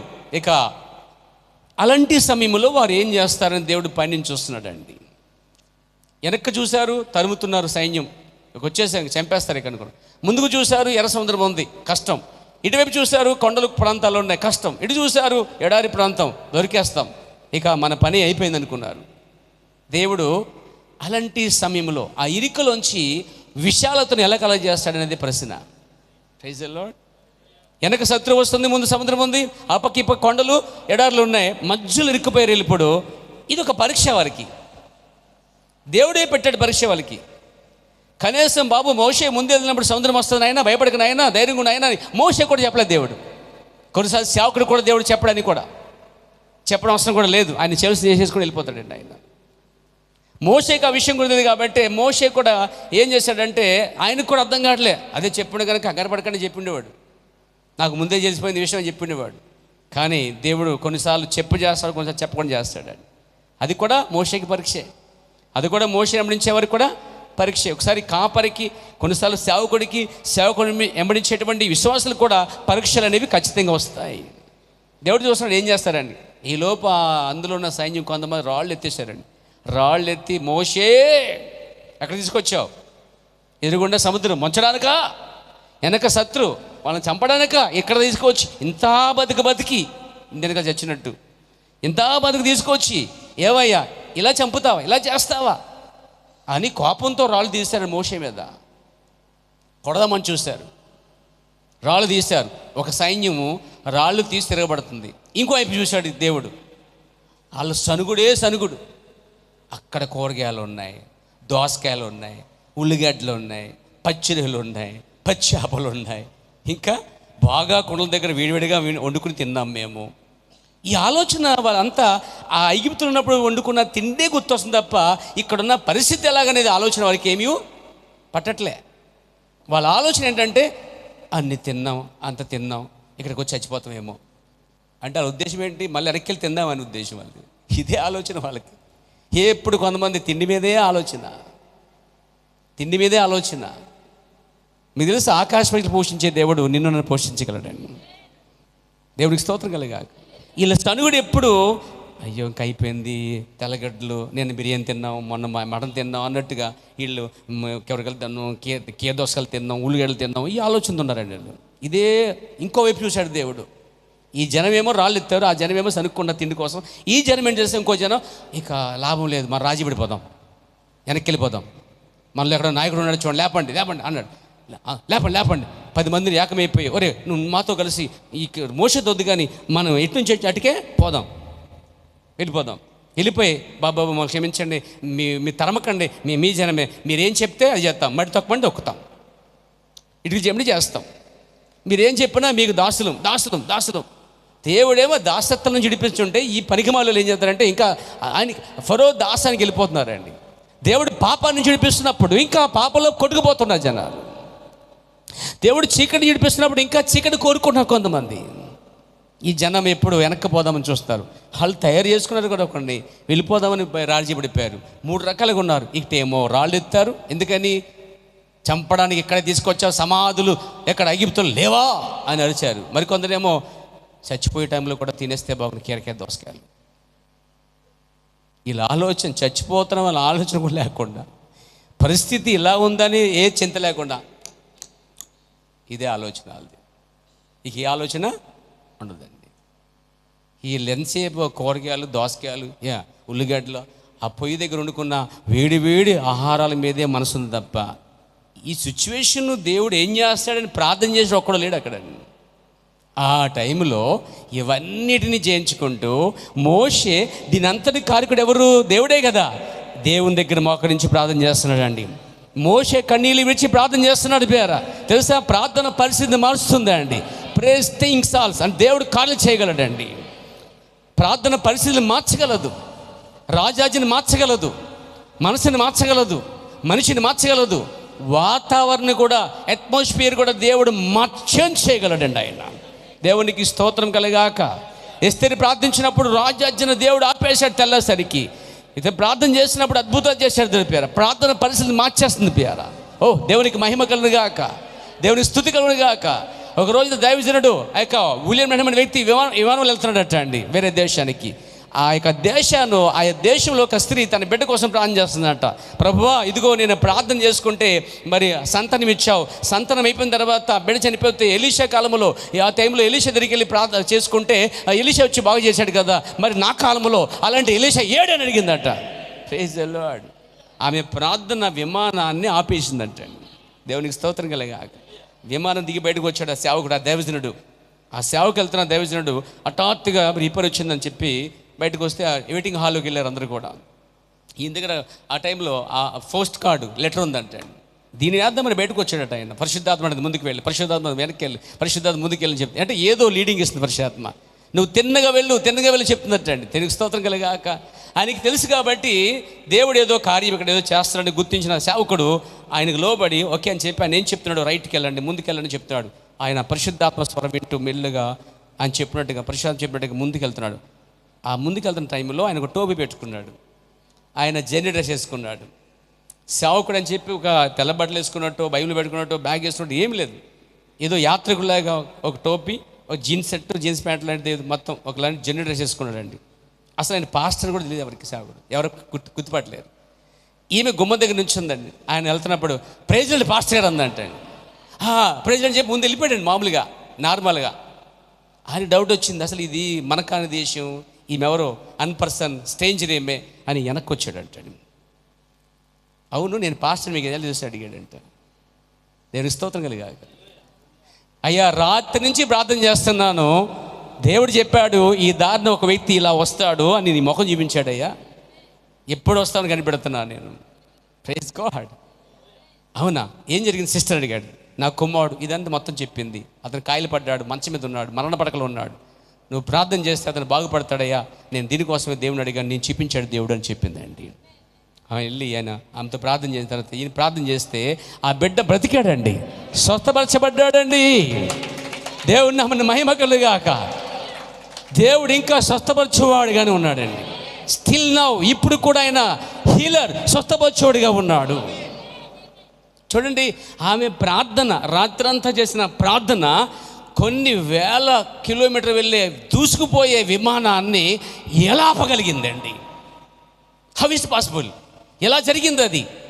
Prayer change the things. ప్రార్థన వేస్తుందండి. దేవుని నామమున మహిమ కలుగాక. ఓ దేవునికి స్తుతి కలుగుగాక. కాబట్టి అక్కడ ఏం చేస్తాడంటే ప్రార్థన చేస్తాడు మోషే. అయ్యా దీనికి కారణం నువ్వే. ఓ పక్క రాళ్ళు ఎత్తుతున్నారు, ఓ పక్క సరుగుతున్నారు, ఓ పక్క వెనక్కి వెళ్దాం నిర్ణయించుకున్నారు. ఇందుకోసమైనా తీసుకొచ్చావు బయటికి ఐగుప్తుకి.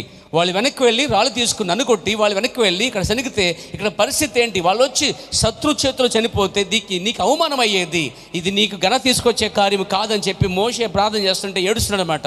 అప్పుడు దేవుడు వచ్చి మోషే ఎందుకు ఏడుస్తున్నావు? ఏడవద్దు, లేచి నిలబడి సముద్రంతో ఆజ్ఞాపించన్నాడు. Praise the Lord. ఇదే బండతో మాట్లాడమని చెప్పాడు.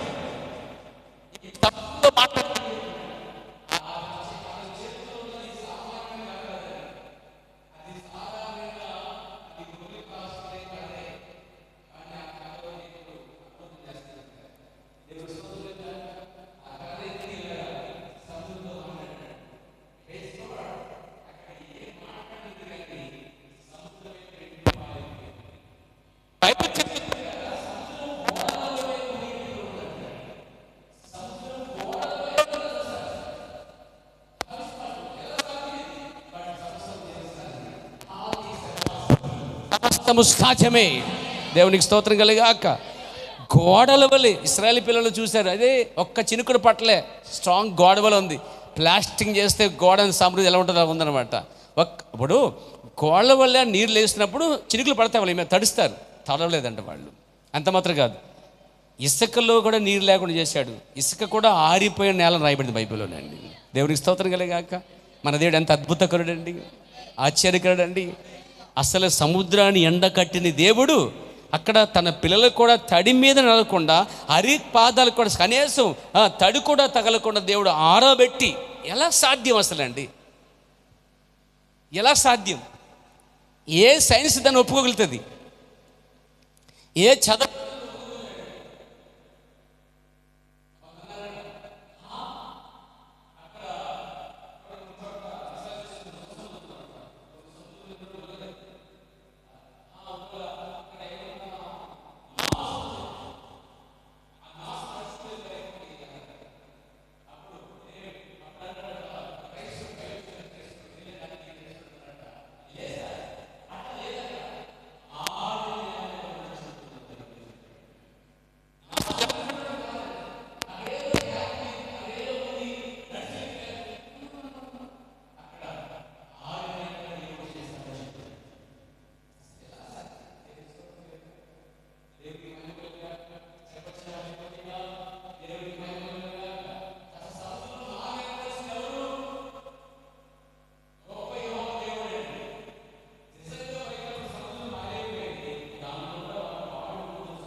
శత్రువుని నా శత్రువుని కూడా దేవుడు ఏం చేస్తాడంటే ఆ యొక్క ఎర్ర సముద్రం లాంటి పరిస్థితులు ముంచివేస్తాడండి. ఆయన శత్రు చేతుల నుంచి విడిపించగలవాడు ఒకే ఒక్కడు ఉన్నాడు మనకి, దేవుడు.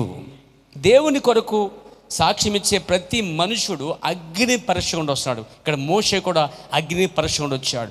మోషేతో పాటు నిలబడిన కొంతమంది విశ్వాసం స్ట్రాంగ్గా, వాళ్ళు వస్తే ఏం మాట్లాడకుండా, సనక్కుండా, రాలెత్తకుండా, వెనక్కి వెళ్ళకుండా మోషేతో నమ్మకంగా నిలబడిన వారు యెహోషువ, కాలేబులండి. వారు శోధన గుండా జయించారు. దేవునికి స్తోత్రం కలిగాక. చూడండి, యేసుక్రీస్తు వారి బాప్తిసం పొందిన వెంటనే ఒడ్డుకు వచ్చిన తర్వాత బైబిల్ చెప్తుంది, పరిశుద్ధాత్మ ఆయన్ని శోధించుటకు, అపవాది చేత శోధించబట్టకు ఆయన అరణ్యములకు కొనుపబడెను. చదువుతారా? మత్తయి సువార్త. మనం ఏం చెప్పుకున్నాం? దేవునికి సాక్షుల కోసం మాట్లాడుకుంటున్నాం. Praise God. చదవండి అమ్మా, 4వ అధ్యాయము మొదటి వచనం. అప్పుడు యేసు అపవాది చేత శోధించబట్టకు ఆత్మ వలన అరణ్యమునకు కొనుపోబడేను అని ఉందండి. ఆత్మ వలన అరణ్యమునకు, ఆత్మ తీసుకువెళ్ళింది. ఆత్మ పరిశుద్ధాత్మయే, కానీ అపవాది చేత శోధించబడినప్పుడు పరిశుద్ధాత్మ అక్కడ అవసరం ఎవరికైనా. ఆయన బాప్తిసం పొందిన వెంటనే అపవాది చేత శోధించబడ్డకు అరణ్యంలోకి వెళ్ళిపోయాడు, అంటే కొనుపబడ్డాడు. అంటే మనం మారు మనసు పొందిన తర్వాత, బాప్తిసం పొందిన తర్వాత మనము కూడా శోధించబడతామండి. మనం మారు మనసు పొందిన తర్వాత, బాప్తిసం పొందిన తర్వాత శోధించబడతాం. ఉదాహరణకి మారు మనసు పొందాం అనుకోండి, అప్పుడే ఎవరు వచ్చి, ఫ్రెండ్స్ వచ్చి, కొత్తగా సినిమా రిలీజ్ అయింది వెళ్దామా అంటారన్నమాట. పరిశోధన, పరీక్ష అది. వెళ్దామంటే కనుక నువ్వు శోధనలు లేవు, పరీక్షలు లేవు, ఫెయిల్ అయిపోయావు అక్కడ. లేదు, మేము అట్లాంటి సినిమాలు, వ్యర్థమైన వాటిని చూడకూడదు, బైబిల్ చెప్తుంది. నేను చూడను అని చెప్తావు సమాధానం. ఇంకొకరు వస్తారు, ఇంకొకరు వస్తారు, ఇంకొకరు వస్తారు. అలా ఏదో విధంగా ఎప్పుడు ఆ సైన్యము వస్తూనే ఉంటుంది వేరే. అది కాకపోతే ఇంకోటి, అది కాకపోతే ఇంకోటి, ఏదో ఒక శోధన వస్తుంది. కొంతమంది మగవాళ్ళ దగ్గరికి శోధన వస్తుంది అన్నమాట. మనం సరదాగా అలాగెళ్ళి ఇలాగెళ్ళి ఏం చేద్దాం. ఈ మధ్య చాలా గట్లు అక్కడక్కడ చీకట్లో కూర్చుంటారు జనాలు. ఏంటో అర్థం అవ్వట్లేదు. ఏంటి అని చూస్తే వెళ్తుంటే అక్కడ కనిపించింది లైట్ ఎత్తే, అక్కడ ఒక బీర్ బాటిల్ ఉంది, ఒక గ్లాస్ ఉంది, చక్కగా కూర్చుని ఎక్కడ శాలగట్లో పొలములో ఆ పాముల మధ్య. అసలు పాము భయం కూడా లేదు వాళ్ళకి, అసలే తేలి భయం కూడా లేదు అసలే. అంత ధైర్యంగా వెళ్ళిపోయి అక్కడికి చీకట్లో పొలాల్లో కూర్చుని 2-3 కూర్చుని మగవాళ్ళు మందు కూడా ఎత్తున్నారండి, తాగేస్తున్నారు. అంటే నేను అనుకున్నా అంత చీకట్లో తాగడం ఎందుకు వెలుగు రావచ్చు కదా. అంటే తప్పు చేస్తున్నామని ఎక్కడో ఒక చోట ఇది తప్పు అని వారికి తెలుసు. అదే తప్పు కాకపోతే బహిరంగంగా తీసుకునేవాడు వాళ్ళు. గవర్నమెంట్ కూడా ఇచ్చేది బహిరంగ తాగమని. ఇది పనికిమాలి క్షమించింది. అంటే ఇలాగ ప్రజలను పాటు చేసి కొన్ని గవర్నమెంట్లు అయిపోయారు. దేవునికి స్తోత్రం కలిగాక. సంవత్సరాల కుటుంబాలు నాశనం అవుతున్నాయి, లివర్లు పాడైపోయాయి. లాస్ట్ టైంలో ఎంతోమంది తాగి చచ్చిపోయారు జనవాళ్ళు. ఎందుకు తెలుసండి? శ్రేష్టమేది కాక కల్తీని తీసుకోవడము ఏదో రకంగా పాడు చేసుకుని లివర్లు పాడి చచ్చిపోయారు జనాలు. తాగుడట వెక్రింతల పాలు చేయను ఉంది బైబిల్లో. ద్రాక్షరసము నిన్ను వెక్రింతల పాలు చేయని సామెతలో చాలా స్పష్టంగా రాయబడిందండి. Praise God. అంతేకాదు ద్రాక్షరసం అంటే మద్యము తాగేవాడట, మద్యం తాగేవాడు తన కుటుంబాన్ని సర్వనాశనం చేసుకుంటాడట. మద్యం తాగేవాడు తన తోటి వారికి భారమైపోతాడట. అది చాలా భయంకరమైన పరిస్థితి. ఈరోజు చాలామంది తాగుడికి బానిసలైపోయారండి. ఎందుకు వస్తుంది బానిసత్వం అంటే అక్కడ శోధన వస్తుంది క్రైస్తవుడికి. మందు కొడదామా, తాగుదామా, వెళ్దామా అని అంటారన్నమాట. 2-3 సార్లు రానని చెప్పవచ్చు, 4 సార్లు రానొచ్చి చెప్పవచ్చు. మళ్ళీ ఎవరు గట్టిగా పడ్డాడతారు, వాళ్ళతో వెళ్తారు, ఆ ముందు తాగుతారు, మెల్లిమెల్లిమెల్లిగా వీళ్ళకంటే వీళ్ళు తాగుబోతులు అయిపోతారు. ఒకసారి ఒక ఆయన సువార్త చెప్పడానికి వెళ్ళాడట. చెప్పి అలాగ పొలాలు కొండతుంటే తాడి చెట్టు కనిపించింది. తాడి చెట్టు కింద తాగుబోతులు ఉన్నారు, అంటే కళ్ళు తాగేవాళ్ళు. ఈయన అనుకున్నాడు, ఈయన మార్చేద్దాం అన్నాడట. వెళ్ళి బాబు ప్రభు నమ్ముకోండి దేవునికి స్తోత్రం అని చెప్తున్నట్ట. సరే నమ్ముకున్నా కానీ ముందు మా దగ్గర వచ్చిన గ్లాస్ ఉంది, ఇది నువ్వు తాగు, మేము నమ్ముకున్నామన్నట్ట. ఈయన ఏం చేశాడు, వాళ్ళ మార్పు కోసం ఈయన మార్పు పోగొట్టుకున్నాడు. వాళ్ళ మార్పు కోసం ఈయన కూడా మార్మోస్ పోగొట్టుకున్నాడు. సరే బాబు తాగుతాను, తర్వాత మీరు చచ్చిపోతారు. ఆయన చచ్చిపోతే తాగుతాడట. ఇది సువార్త, ఇది సేవ. అప్పుడు ఏం చెప్పాలి? అసలు షద్రక్, మెషక్, అబేద్నెగోలు ఆ దానియేలు పిల్లలు బబులోను దేశంకి వచ్చినప్పుడు రాజు ఎదుట నిలబడటానికి రాజభోజనము, ద్రాక్షరసము, ఆ మద్యం అంతా తాగమని చెప్తే ఆ యవనస్తులు ఏం చెప్పారండి వాళ్ళు? మీకు తెలీదా? మీరు క్రైస్తవులు గారా? మీరు బైబిల్ చదవట్లేదా? ఏం చెప్పారు వాళ్ళు? మేము ఈ రాజు ఆహారం వలన కానీ ఈ ద్రాక్షారసాలు కానీ మా శరీరములు అపవిత్రపరచుకున్న జాలము.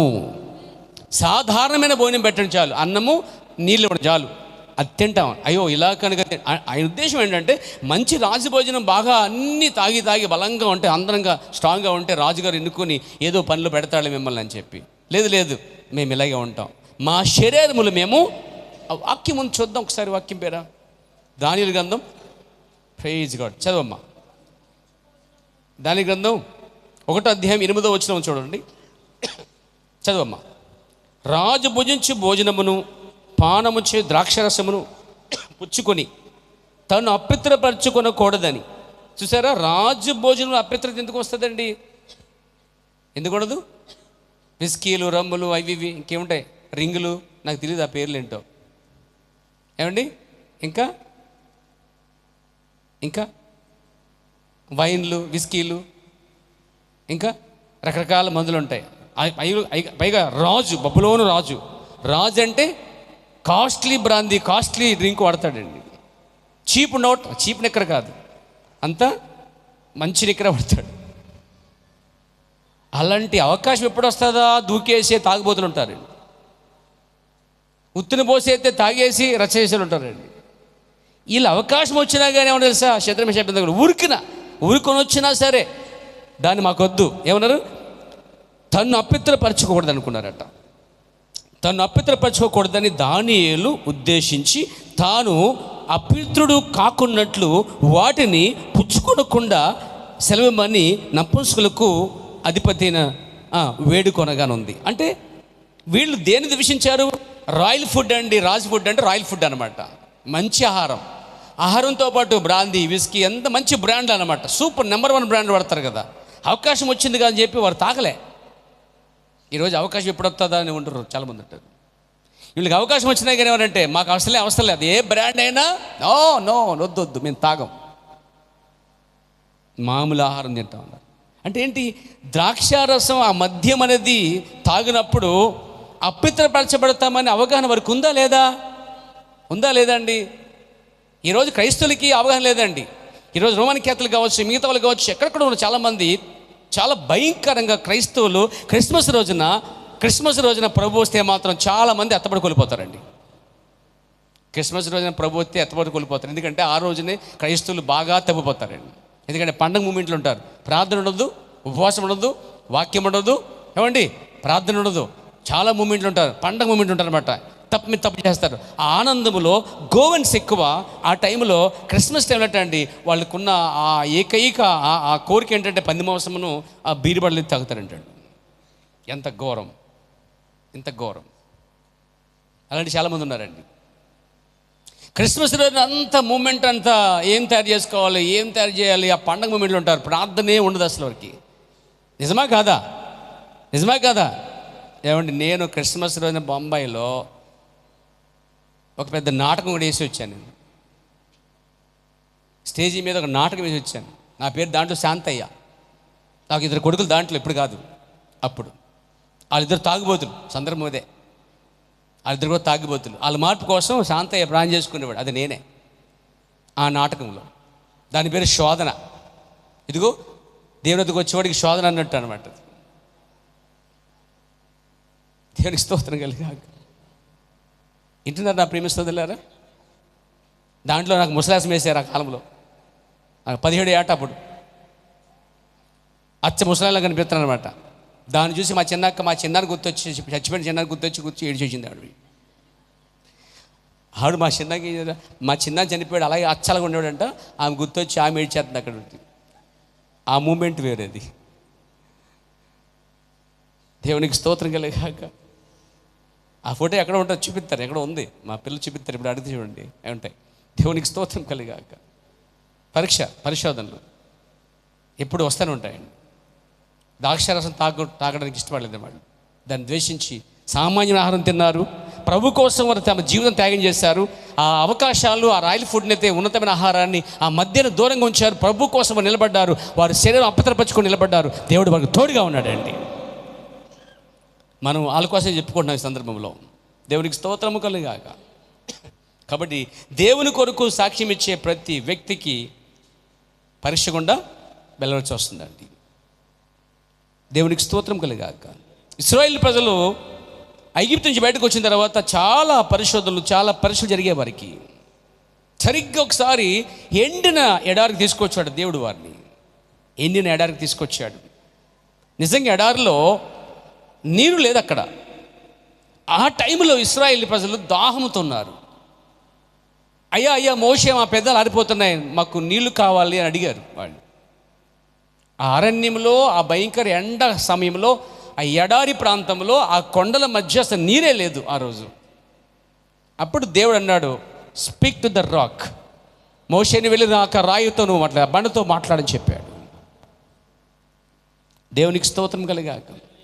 మీకు విషయం చెప్పమంటారు, ఇక్కడ దేవుడు మాట్లాడమంటే మోషే ఏం చేశాడండి? కొట్టమని చెప్పాడు, మాట్లాడమని చెప్పాడు. అసలు 2 సార్లు కొట్టాడు. చేస్తే మీకు ఆ విషయం, బండను 2 సార్లు కొట్టడానికి ఒక అంశం ఉందండి, సబ్జెక్ట్ ఉంది. 2 సార్లు కొట్టడం అంటే అసలు ఏళ్ళు దేవుడేమో మాట్లాడమన్నాడు. స్పీక్ టు ద రాక్, వెళ్ళి నువ్వు ఆ బండతో మాట్లాడు, ఆ బండ నీకు నీళ్ళు ఇస్తుందని చెప్పాడు. ఇసుకుపోయిన ప్రజలు వచ్చి మోషేని చాలా ఒత్తిడి చేశారనమాట. నీళ్ళు లేక పిల్లలు, మేము భార్యలు ఇబ్బంది పడిపోతున్నామయ్యా, పెద్దలు ఆరిపోతున్నాయి, నీళ్ళు కావాలంటే. అసలు నీళ్ళు లేని ప్రాంతం అంటది. అది పరీక్ష కాదా? అది పరీక్ష కాదా? ఇంట్లో బహుశా ఆహారం లేకపోవచ్చు, చేతిలో డబ్బు లేకపోవచ్చు, లేదా మనిషికి ఆరోగ్యం పాడవచ్చు. అది పరిశోధన, అది పరీక్షే. ఆ పరిస్థితుల్లో ఒత్తిడి వలన అనరాని మాట అనేసాడు. ఒక మాట అన్నాడు. ఏమన్నాడు చెప్పండి, ఎవరికి గుర్తుందా? ద్రోహులారా, మీకోసం నేను బండ నుంచి నీళ్ళు తెప్పించాలని అడిగాడు. అసలు నీళ్ళు తెప్పించింది మోషే, దేవుడా? మరి ఈయన బాధ ఏంటి? పైగా ఎవరిని అన్నాడు తెలుసా? దేవుని పిల్లలు ఏమన్నాడు? దానికోసము దేవుడు మోషేని వాగ్దాన దేశం వెళ్ళకుండా ఆపేశాడని తెలుసా మీకు? ఆ ఒక్క మాట అన్నందుకు. దేవునికి స్తోత్రం కలిగాక. ద్రోహులారు అనే మాట అనగానే దేవుడు దాన్ని విన్నాడు. ఒకటి. రెండోది, దేవుడు కొట్టమని చెప్తే, మాట్లాడమని చెప్తే వెళ్ళి విసుగుతోటి 2 సార్లు కొట్టాడు. మొదటిసారి కొడితే నీళ్ళు రాలే, రెండోసారి కొడితే నీళ్ళు వచ్చాయి. అసలు మాట్లాడమని చెబితే కొట్టడం ఏంటి అంటే ఒత్తిడిలో కూడా, పరీక్షలో కూడా అక్కడ మనం చూస్తున్నామండి. అలాంటి సమయంలో మనకు నిగ్రహశక్తి అవసరమండి. అలాంటి సమయంలో సెల్ఫ్ కంట్రోల్, ఖచ్చితంగా నిగ్రహశక్తి చాలా అవసరమండి. దేవునికి స్తోత్రం కలుగాక. కొంచెం అవ్వు పట్టాలి. కబుక్కుని ద్రోహులారని చెప్పి ఆ కోపంలో బండని మాట్లాడటం మర్చిపోయి 2 సార్లు కొట్టాడు. మీకు తెలుసా 2 సార్లు ఎందుకు కొట్టాడనే తెలుసా మీకు? బండ అనగా బైబిల్ భాషలో క్రీస్తు అయి ఉన్నాడు. ఆ బండ క్రీస్తుని పౌలు రుజువు చేశాడు బైబిల్లో. మరి ఒకసారి కొట్టినప్పుడు, ఒకసారి కొట్టడం అంటే ఇశ్రాయేలు ఆ బండని ఒకసారి కొట్టి సిలువకి ఎక్కించారండి. రెండోసారి ఎవరు కొడుతున్నారు తెలుసా? ఎబ్రీ పత్రిక. ప్రభు నామమున మహిమ కలుగాక. Praise God. ప్రభుకి స్తోత్రం కలుగాక. యేసుక్రీస్తు నామమునకు మహిమ కలుగునుగాక. చూడండి నా ప్రియమైన సోదరులారా,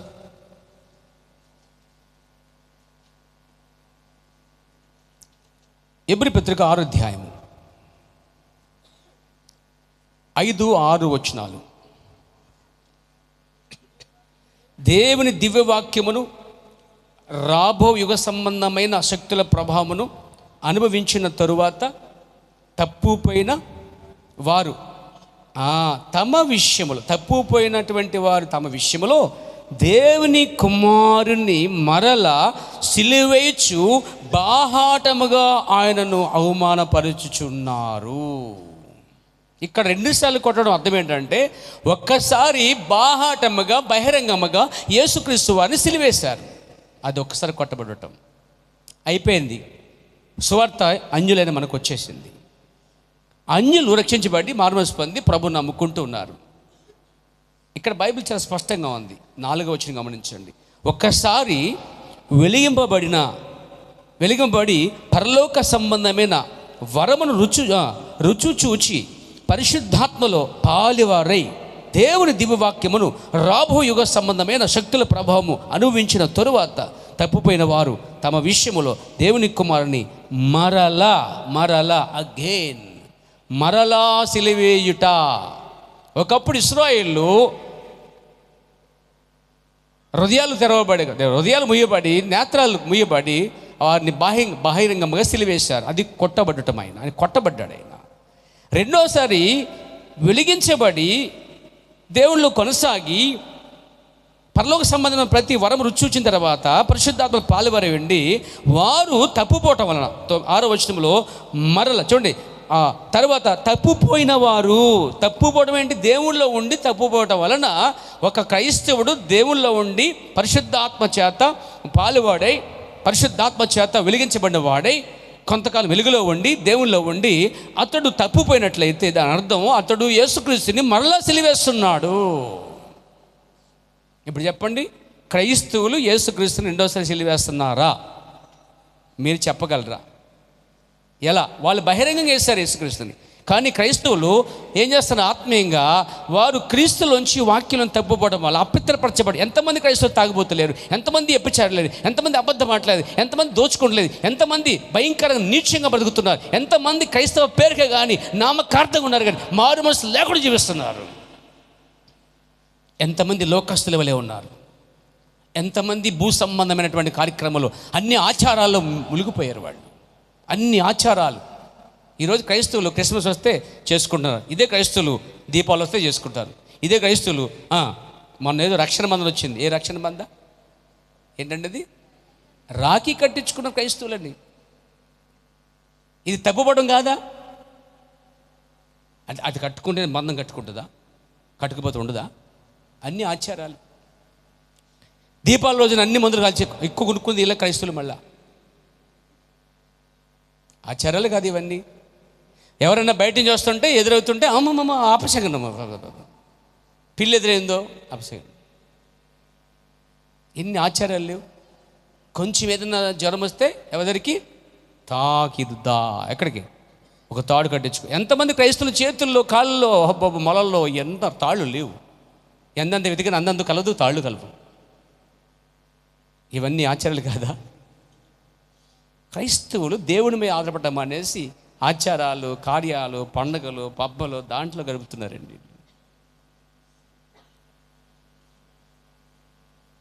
హోలీ వస్తే హోలీలో రంగులు వేసుకుంటారు, మళ్ళీ వీళ్ళు గుడ్లు వేసుకుంటారంట కొంతమంది క్రైస్తవులు. అదేం పోయి కలదు, ఆమ్లెట్ వేసుకోవచ్చు కదా.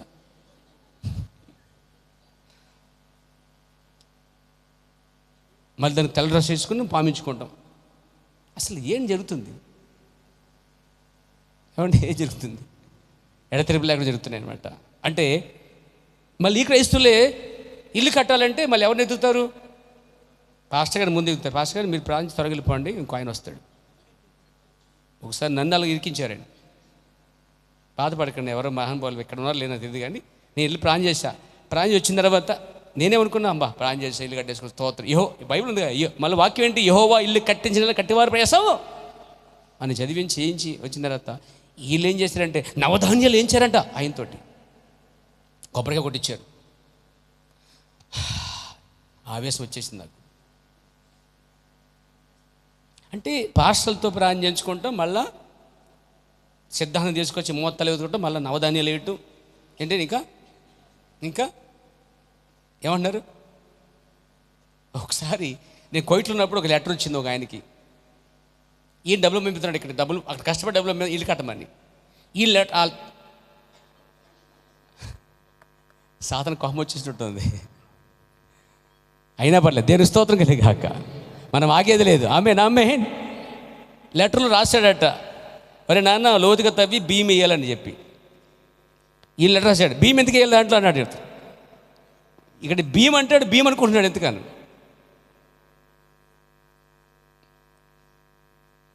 దేవునికి స్తోత్రం కలుగునుగాక. చూసారండి నా ప్రియ సోదరులారా, ఇక్కడ మనం చూసేది ఏంటంటే దేవునికి వాక్యం మనం చూస్తున్నాం.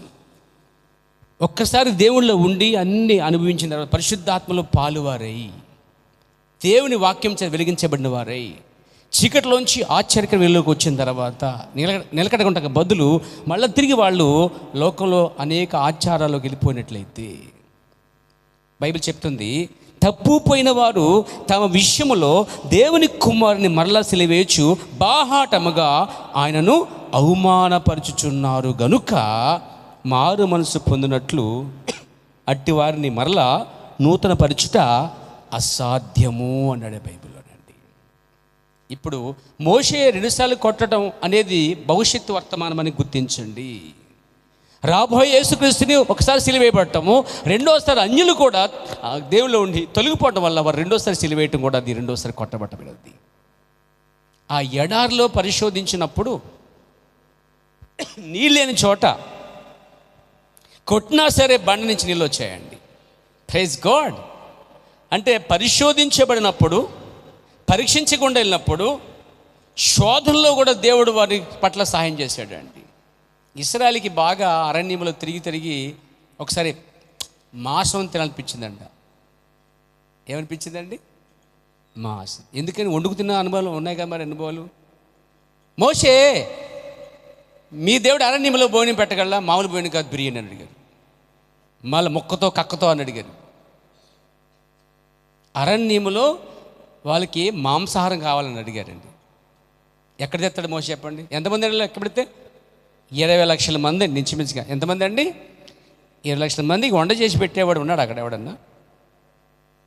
20 మందికి బట్టలు ఉతికే మిషన్లు ఉన్నాయి అక్కడ ఏమన్నా? మీకు తెలుసా? 20 లక్షల మంది బైబిల్ చెప్తుంది వారు చెప్పులు వేసుకున్నప్పుడు చెప్పులు మార్చుకోలేదు, వాళ్ళ చెప్పులు అరిగిపోలేదు అని ఉంది, వాళ్ళ మోకాళ్ళు వాయలేదని ఉంది, ఇంకా వారు వేసుకున్న బట్టలు అండి మాయలేదండి, చిరిగిపోలేదండి.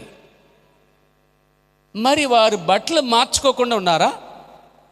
ఎంతమందికి సత్యం తెలుసండి? ఒకవేళ వాళ్ళ బట్టలు మారిస్తే బట్టలు ఎక్కడ అరణ్యంలో చెప్పండి? ఎక్కడ వస్తాయి? చెప్పులు మారిస్తే ఐగుప్తులో ఉంటే ఏదో మొత్తం కుట్టుకున్నారండి ఆ తోలు ఈ తోలుతోటి. ఇక్కడ ఏం చేస్తారు వాళ్ళు? వాళ్ళకి 20 లక్షల మందికి చెప్పులు చెప్పులు ఫ్యాక్టరీ పెట్టాలి, 20 లక్షల మందికి ఏమంటే గార్మెంట్ పెట్టాలి. మొత్తం ఏంటి అన్ని జంతువులు చంపి ఒకటి కొడతా ఉండాలి, అక్కడ ఒక కంపెనీ పెట్టాలి. అక్కడ 20 లక్షల మంది అంటే బతికేవచ్చు. మరి దేవుడు అరణ్యములో 40 సంవత్సరములు వారికి ఆహారం ఇచ్చాడు, అవునా కదా? 40 సంవత్సరం వరకు బట్టలు ఇస్తూనే ఉన్నాడా? లేదు, ఆ బట్టలు వారితో పాటు ఎదిగాయంటండి. 40 సంవత్సరాల బట్టలు ఎదుగుతూ ఉన్నాయి, పొడుగవుతున్నాయి, మాయ లేదు, టైట్ అవ్వలేదు, చినగలేదు. ఎంత అద్భుత కార్యం అండి, దేవునికి స్తోత్రం కలగాక. అంతేకాదు, వారి చెప్పులు కూడా మారలేదండి. దాని అర్థం వారి చెప్పులు కూడా పాదాలతో పాటు ఎదుగుతూనే వచ్చాయి. ఇది అద్భుతం కాదా? ఈ జరుగుతుండగా కొంత పోయిన తర్వాత వాళ్ళ చెప్పు పెరుగుతుందని తెలియట్లేదు, ఆ కాలుతో పాటు చెప్పు పెరుగుతున్న విషయం అది తెలియదండి. అందులో లావుగా ఉండవచ్చు, సన్నగా ఉండవచ్చు, ఎంత లావైనా ఎంత సన్నమైనా ఇది లబ్బర్లాగా దేవుడు బెలే పెట్టాడు వస్త్రాలు. వాళ్ళకండి బెలే ఉన్నాయి, మాయటలు లేవు. ఇంకా 40 సంవత్సరాలు ఒకే వస్త్రాలతో ఉన్నారు వాళ్ళు. తెలుసా మీకు ఆ విషయం? ఉతకటాలు వేసుకుంటారు లేవు అక్కడ. ప్రయాణమే ప్రయాణం, ప్రయాణమే ప్రయాణం, ప్రయాణం. యుద్ధాలు చేసుకుంటూ వెళ్తున్నారు. మోషే నాలుకంతా మాంసం అండి, చాలా లేనిది, ఎప్పుడో తిన్నాం. ఏమన్నా అరణ్యం దొరుకుతాయంటావా? ఒకవేళ మోషే, అయ్యా మీరు ఉండండి, ఓ 10 మందిని ఆటకు పంపిస్తాను, ఒక 20 మంది పంపిస్తాను, సరిపోతాయా? ఎంతమంది అండి వీళ్ళు? అప్పుడు మోషే వెళ్ళి దేవుని ప్రార్థన చేశాడండి. ప్రభు, నీ పిల్లలు ఏమడుగుతున్నారు? మాంసం అడుగుతున్నా, పైగా అరణ్యములో దేవుడు బోని పెట్టగలడా అని అడిగారు. అయ్యా అన్నాడు. రోషం గలవాడు దేవుడు, రోషం గల దేవుడు అండి. ఓకే, ఆజ్ఞాపించు, ప్రార్థన చేయి, మాట్లాడు అని అడిగాడు. ఆ రాత్రి అంతా దేవుడికి పెద్ద గాలితోటి ఎక్కడొచ్చాయో పక్షులు మాంసాహారాలు తీసుకుని దేవుడు వర్షంలో కుమరించాడండి. బైబిల్ చెప్తున్న వారు తింటూ తింటూ తింటూ తింటూ చాలామంది నోట మధ్య మిలుగు అక్కడ ఉండిపోయి అడ్డుపడి చచ్చిపోయి సందర్భాలు ఉన్నాయి. అరణ్యం దేవుడు బోని పెట్టలేడా? ఎంతమంది బోని పెట్టలేడు దేవుడు? పెట్టలేదా దేవుడు? ఇంకోలా పెడతాడు దేవుడు కావాలంటే. దేవునికి స్తోత్రం కలగాక, దేవుని మహిమ కలగాక. అంటే శోధనలు వచ్చినప్పుడు నీళ్ళు అడిగారు, నీళ్ళు ఇచ్చాడు దేవుడు. ఆహారం అడిగారు, ఆహారం ఇచ్చాడు దేవుడు. అంతేకాదు, వారికి ఒక పరిశోధన జరిగింది. వాళ్ళు సనిగిన వెంటనే దేవుడు తాపకరమైన పాములను పంపించాడు. తెలుసా? అరణ్యంలో తాపకరమైన పాములు వచ్చి వారు ఒక్కొక్కరిని కాటు వేస్తే వారు నురగ కక్కుంటూ చచ్చిపోతున్న సమయంలో, అప్పుడు వారు పశ్చాత్తాపడి ఏడుస్తున్నప్పుడు దేవుడు అన్నాడు, పోయి ఆ కొండ మీద ఇత్తడి సర్పాన్ని నిలబెట్టుము అని చెప్పాడు. దాన్ని నిదానం చూచేవాడు స్వస్థపరచబడతాడని చెప్పాడు. ఆ ఇత్తడి సర్పము చూచిన వాడు ఎలాగైతే స్వస్థపరచబడ్డాడో, కొత్త నిబంధనలో ఎత్తబడిన యేసుక్రీస్తు వైపు చూచి ఆయన పొందిన దెబ్బల వలన స్వస్థత కలుగుతుంది. ప్రియారా, నిదానించి రోగి చూస్తే, ఒక నిదానించి పాపి చూడగలిగితే 2 కార్యాలు ఉన్నాయి. పాపానికి క్షమాపణ ఉంది, రోగాలకి స్వస్థత ఉన్నది బైబిల్లో. అక్కడ వారు చేసిన సనుగుడికి నొగరకక్కున్న సమయంలో మోషే అన్నాడు, నిదానించి చూడండి మీకు స్వస్థ వస్తుందని చెప్పాడు. వారు నిదానించి చూడగా వారు స్వస్థపరచబడ్డారు. దాని అర్థం కొత్త నిబంధనలో యేసుక్రీస్తుని ఒక పాపి నిదానించి చూడగలిగితే, ఆయన నా కోసం చనిపోయాడు, నా స్థానం తీసుకున్నాడు, ఆయన నాకు బదులు మరణించాడు అని ఒక పాపి పశ్చాత్తాపడితే అక్కడి నుంచి అతనికి క్షమాపణ వస్తుంది. ఒక రోగి వచ్చి, అయ్యా డాక్టర్లు అందరూ కాదని చెప్పారు, చేతుల పైకి ఎత్తేశారు, అయ్యా ఇక ఉన్నది నువ్వు ఒక్కడవే, దారి చూపించు ప్రభువా, స్వస్థపరచు ప్రభువా అని వారి పశ్చాత్తాపడి పాపాలు ఒప్పుకొని ప్రభు నన్ను స్వస్థపరచు అని చెప్పగానే ఒక గాయపడిన హస్తం వచ్చి వాడిని బాగు చేస్తుందండి. వాడు స్వస్థపరచబడతాడు. సిలువలో 2 కార్యాలు ఉన్నాయి. 1, నీ పాపముల కొరకు రక్తం కాచాడు. 2, నీ వ్యాధుల కోసం దెబ్బలు తిన్నాడు. దేవునికి స్తోత్రం కలగాక. యేసు ప్రభుకి ఎన్ని గాయాలే చెప్పండి? ఎన్ని గాయాలండి? 1 లెక్క పెడదామా? 2, 3 తల మీద, 4 కాళ్ళు, 5, 6, 7. మరి చాలామంది పంచగాయలు ఏంటి? పంచగాయలంటే 5 గాయాలు అర్థం. ఎప్పుడు వెళ్ళలేదు మీరు? పంచగాయ పాటలు కూడా ఉన్నాయి, పంచగాయములు అని పాట. యేసుక్రీస్తుకి 7 దెబ్బలు తగిలితే 7 గాయాలు ఉంటే ఏమన్నా జనాలు పాటల మీద ఏంటి పంచగాయాలు, ప్రసంగాల మీద తెలుసో యేసుక్రీస్తుకి పంచగాయాలు ఉన్నాయి అన్నాడు. ఆయన నాకు కొంచెం నా డౌట్ వచ్చి అన్ని చదవడం పెట్టాను. ఈ పంచగాయలు ఎక్కడ ఉందని, అసలు పంచగాయలని పదము పౌలు కానీ పేతురు కానీ ఎక్కడన్నా వాడాడేమో చూడండి. నెవర్ మీకు బైబిల్ తిరగని పేరు. కొత్త నిబంధనలు చూడండి, 27 పుస్తకాలు చూడండి కొత్త నిబంధనలో. పాతలో 39 పుస్తకాలు చూడండి. మీకు కొత్త నిబంధనలు ఎక్కడ కనిపించింది కార్యం? పంచగాయం అనే మాట అబద్ధం. ఆయన పొందింది 7 దెబ్బలండి. 1, 2, 3, 4, 5, 6, 7 తన వీపు దిన్నబడింది. వీపు ద్వారా కొట్టబడ్డాయి, కొడాలు తప్పారు. రోమ సైన్యము కొంకులతో కొట్టి లాగినప్పుడు శరీరము మాంసం ముద్దలుగా బయటకు వచ్చిందండి. ప్రభు నామమున మహిమ కలుగాక. చెప్పొచ్చు హల్లెలూయా. దేవునికి స్తోత్రం. చెప్పొచ్చు హల్లెలూయా. దేవుడు ఆయన సాక్షులను నడిపించే విధానం అదే. ఒక సాక్షికి శోధన వచ్చును. కొన్నిసార్లు ఒక సాక్షి నిమిత్తము శోధించబడును. కొన్నిసార్లు దేవుని కొరకు సాక్ష్యం ఇచ్చినప్పుడు నీవు కొద్దిగా శ్రమ అనిపించవలసి వచ్చును. మీరు బైబిల్ చదవద్దు అంటారు, కొన్నిసార్లు రక్షించబడిన వారికి చదవద్దు అంటారు, చర్చకలొద్దు చెప్తే నిర్బంధిస్తూ ఉంటారు కొంతమంది క్రైస్తవుల్ని.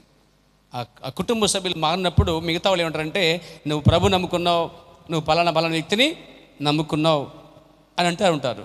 యేసుక్రీస్తు చిన్న వర్గానికి చెందినవాడు కాదండి. యేసుక్రీస్తు వారు, యేసుక్రీస్తుకి ఏ వర్గంతో సంబంధము లేదు. ఆయన పలానా వర్గానికి చెందినవాడైతే కాడు, ఒక జాతికి చెందినవాడైతే కాడు. ఆయనలో ఉన్నది మరియమ్మ యోసేపు రక్తము కాదు. ఆయనలో రక్తము అన్య రక్తము కాదు. అసలు ఆయనలో ఉన్న రక్తము అబ్రాహాముది దావీదు కూడా కాదు. అది దేవుని సొంత రక్తమై ఉన్నది. రక్తాన్ని బట్టి సంబంధం ఏర్పడుతుంది, కానీ ఆయనలో మానవ రక్తం లేదు, స్వయంగా దేవుని రక్తమే ఉన్నది. ఆ దేవుని రక్తమే శిలువలో ఖర్చు పెట్టబడింది. ఆ రక్తంతో కడగబడిన మనము రక్షించబడిన పాపులమై ఉన్నాం. కృపతో రక్షించబడిన పాపులమై ఉన్నాం. దేవునికి స్తోత్రం. 3 విశ్వాసాల గురించి చెప్పుకుంటాం మనం. షడ్రక్, మెషక్, అబేద్నెగోలు. ఈ 3 విశ్వాసులు ఏమండి అగ్ని పరీక్షకి తీసుకురాబడ్డారండి. వాళ్ళు ఏమన్నారు వాళ్ళు తెలుసా? దేవునికి స్తోత్రం కలిగాక. మేము ఈ దేవునికి మొక్కమని చెప్పారు, మా దేవునికి మాత్రమే మొక్కుతామని చెప్పారు. అందుకు వీళ్ళ కోపం వచ్చి ఏం చేశారంటే, అగ్నినంట 7 రెట్లు చేయమని చెప్పాడట. ఎవరు? రాజు నెబుకద్నెజరు. Praise the Lord. వారు ఏమన్నారు? పోయిన వారం చెప్పుకున్నాం మనం. పోయిన వారం, రాజా నీ విగ్రహానికి నీ ప్రతిమకు మేము మొక్కమని చెప్పి పెద్ద మైదానంలో చాలా ఎత్తైనటువంటి ప్రతిమ నిలబెట్టాడట. ఆ ప్రతిమకు నమస్కరించమని కోరాడట. అందరూ నమస్కరించారట. నమస్కరించకపోతే అగ్నిలు వేసేస్తామని ఒక ప్రచారం జరిగింది ఆ దేశం అంతా. దానికి భయపడి యూదులందరూ కూడా అందరూ భయపడి మోకరించారు. ముగ్గురు అక్కడ నిలబడ్డారు. షడ్రక్, మెషక్, అబేద్నెగోలు అండి. స్తంభాల వల్ల నిలబడ్డారు. వీళ్ళండి సాక్షులంటే. శోధన వచ్చినా, కష్టం వచ్చినా, బాధ వచ్చినా, నింద వచ్చినా వాళ్ళు అన్నారు, మీ విగ్రహానికి మొక్కం. ఏం చేసుకున్నారు. మీకు తెలుసా, వాగ్దానం బైబిల్లో మొదటి ఒక ఆజ్ఞ, నీ దేవుడిని యెహోవా తప్ప మరి ఏ దేవునికి నువ్వు నమస్కరించొద్దు, సాగిలపడవద్దు, పూజింపవద్దు. నేనే దేవుడును, నేను తప్ప ఇంకో దేవుడు లేడు. దేవుడు అనేక అవతారాలు లేడు. నెవర్. దేవుడు ఒకే అవతారం ఎత్తాడు. ఆ దేవుడిని యెహోవా యేసుక్రీస్తు రూపంలోకి వచ్చాడు. మన కోసం చనిపోయి సమాధి చేయబడి పరిశుద్ధాత్మ రూపంలో ఉన్నాడు మన మధ్యలో. Praise God. అగ్ని మండించి కోపంతో 7 అంతులు చేశారట. Praise God. ఆకాశం ఎర్రగా అయిపోయిందట అండి. నెబుకద్నెజరు ఆజ్ఞ ఇచ్చాడు వాళ్ళు తీసుకురమ్మని. బంటురాతులు వెళ్ళి వాళ్ళని తీసుకొట్టకు వెళ్ళారట. తలుపు కొడుతున్నారట. తలుపు తీయట్లే. ఏంటని చెప్పి కిటికీలోంచి చూశారట సైనికుడు. ఆ కిటికీలోంచి చూస్తుంటే ఆ 3 యవనస్తులు మోకాళ్ళ మీద ప్రార్థన చేస్తున్నారంట అండి. దేవునికి స్తోత్రం కలిగాక. ఎలాంటి శోధన అది? వారితో పాటు వచ్చిన యూదులందరూ దాదాపుగా బబులోను చేరిన వారందరూ కూడా బానిసలుగా వచ్చిన వారు, చెరగ వచ్చిన వారందరూ ప్రాణభయంతో తమ ప్రాణాలు కాపాడుకోవడానికి రాజాజ్ఞకు లోబడి ఏం చేశారని విగ్రహాన్ని మొక్కేస్తుంటే, వీళ్ళు తెలుసు కూడా ఆ గదిలో జీవుల దేవుడికి ప్రార్థన చేస్తున్నారు. వీళ్ళు ఏం చేశారంటే, రాజా నీ ఆజ్ఞను వారు ధిక్కరించారయ్యా, అసలు నీ మాట వారు లెక్క చేయట్లేదయ్యా అని చెప్తే రాజు కోపగించి తీసుకుని వచ్చే సైన్యం తీసుకెళ్ళి తలుపులు పగలకు పట్టి వాళ్ళు తీసుకెళ్ళిపోయారంట. తీసుకువెళ్ళి అప్పుడు తీసుకెళ్ళానమాట. ఇంత జరిగినా రావట్లేదు అని అడుగుతారు. మేము ఎందుకు రాం? ఏమి రామ్ హరే రామ్, అసలే రామ్. ఎక్కడ రామ్ అసలే, ఇక్కడే ఉంటాం. దేని స్తోత్రం కలిగాక. ప్రతి వాడి రక్షణ యేసుక్రీస్తులోనే ఉందండి. ఒకే ఒక్క మార్గం యేసుక్రీస్తు మాత్రమే. జీవం కావాలా, పరలోకం కావాలా, యేసుక్రీస్తే మార్గం. అనేక మార్గాలు లేవు. ఎన్ని పుణ్యకార్యాలు చేసినా దేవుడు క్షమిస్తాడు పాపాలు తప్ప పరలోకం అయితే ఇవ్వడు. మానవుడు ఎన్ని కార్యాలు చేస్తున్నా, నానా ధర్మాలు చేస్తున్నా, ఏ రీతిగా వారికి సహాయపడినా, మానవరీతిగా సహాయపడిన దేవుడు అని క్షమిస్తాడు తప్ప పరలోకం మాత్రము ఇవ్వడు. పరలోకం పోవాలంటే పాప క్షమాపణ కొరకు ప్రతి వాడు యేసుక్రీస్తులో బాప్తిసం పొంది, రక్షణ పొంది, పరిశుద్ధత పొంది, పరిశుద్ధులుగా జీవించి, క్రీస్తువులో జీవించి వారు క్రీస్తువులు ఎత్తబడవలసిన వారు ఉన్నారండి. ప్రభు నామమునకు మహిమ కలుగాక. ఆకాశం ఎర్రబడిపోయింది, మేము మొక్కం. Praise God. అదిగో అగ్నిగుండం, నో, ప్రైజ్ ది లార్డ్. పడేసుకోండి, కానీ మా దేవుడు అగ్ని బలం నుంచి విడిపించే సమర్థుడు అన్నారండి. అయినా విడిపించకపోయినా పర్లే, మాకు చింత లేదు, పడేసుకోండి. తీసుకెళ్ళారండి, పడేశారు వాళ్ళని. మీకు తెలుసా, అగ్నిగుండం ఒకటి కన్నా 7 పెంచాడు. సంఘముతో ఈ రోజున వచ్చిన సమస్య అదియే. ప్రార్థన ద్వారా ప్రభు చెంతకు దాన్ని తీసుకురావడానికి బదులు మీరు మీ యొక్క సొంత అభిప్రాయాల మీద ఆధారపడుతున్నారు అంటున్నాడండి.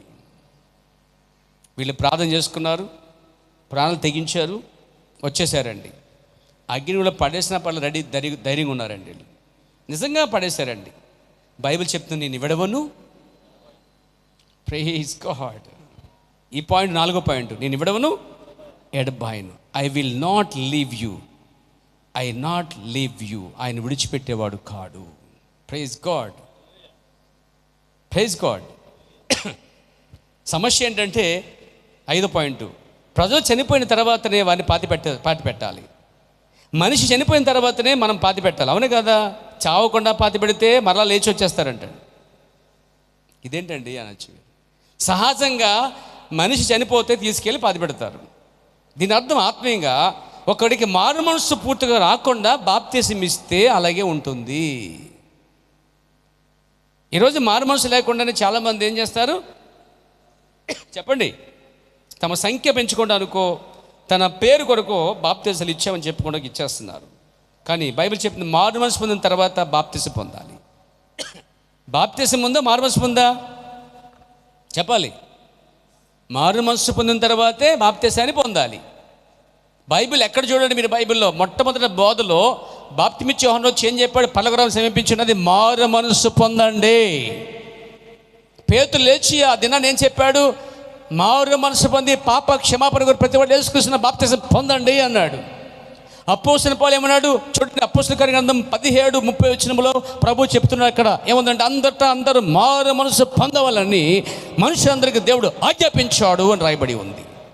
చదువుతారు ఒకసారి. ఆ అజ్ఞాన కాలంలో దేవుడు చూచినట్టుగా ఉండేను.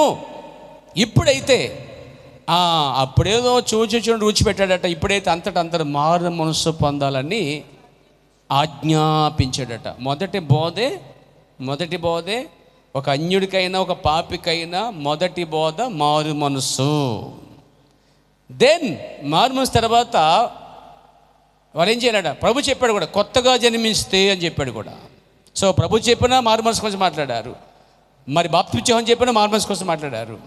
ఇంకా అపోస్తలుడైన పౌలు చెప్పిన మొదటి బోధ మారు మనసు అండి. ఏంటి మారు మనసు?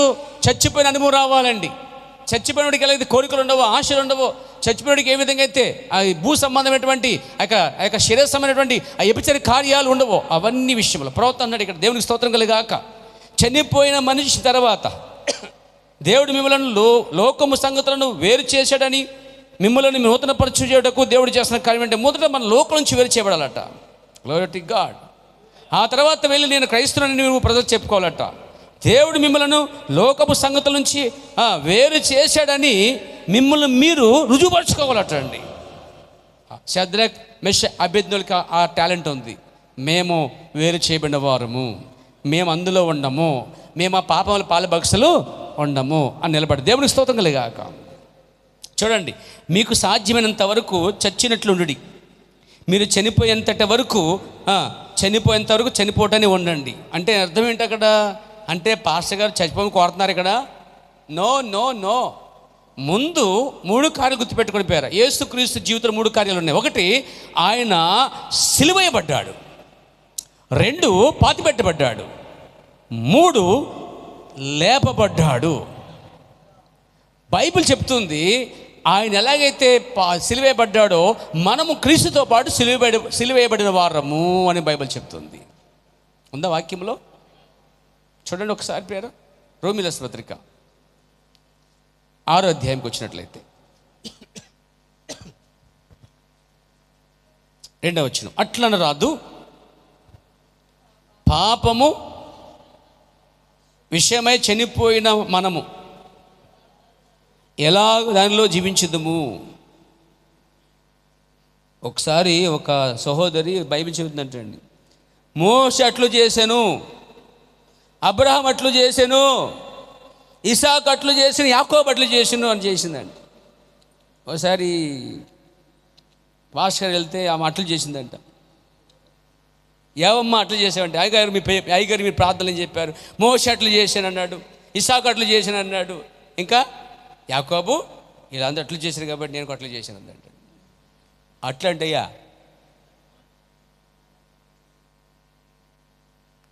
జనాలకి వాక్యం అసలు అర్థం కాక, ఏమండి మీకు అర్థమైందండి? ఒకరోజు ఒక వాక్యం అవుతుంది, దావీదు రాజు లోపల ప్రవేశించిన చదువుతుందండి. దావీదు రాజు లోపల. అప్పుడు పాస్టర్, అమ్మా ఏం చెబుతున్నావు నువ్వు? దావీదు రాజు లోపల ప్రవేశించాడమ్మా, దావీదు రాజు లోపల ప్రవేశించడం చదవాలి అని చెప్పాడు. ఇంకా గవర్నమెంట్ అంటే ఒకసారి ఒక ఆయన వాక్యం చెప్పాడట, ఈమె వెళ్ళిపోయింది కదా, మనం రాను కొంతమంది ఏం చెప్పారు పాస్టర్ అంటే, కొరిందేలు కొని చెప్పాడని చెప్పిందంటండి. ఏం దెయ్యాలు?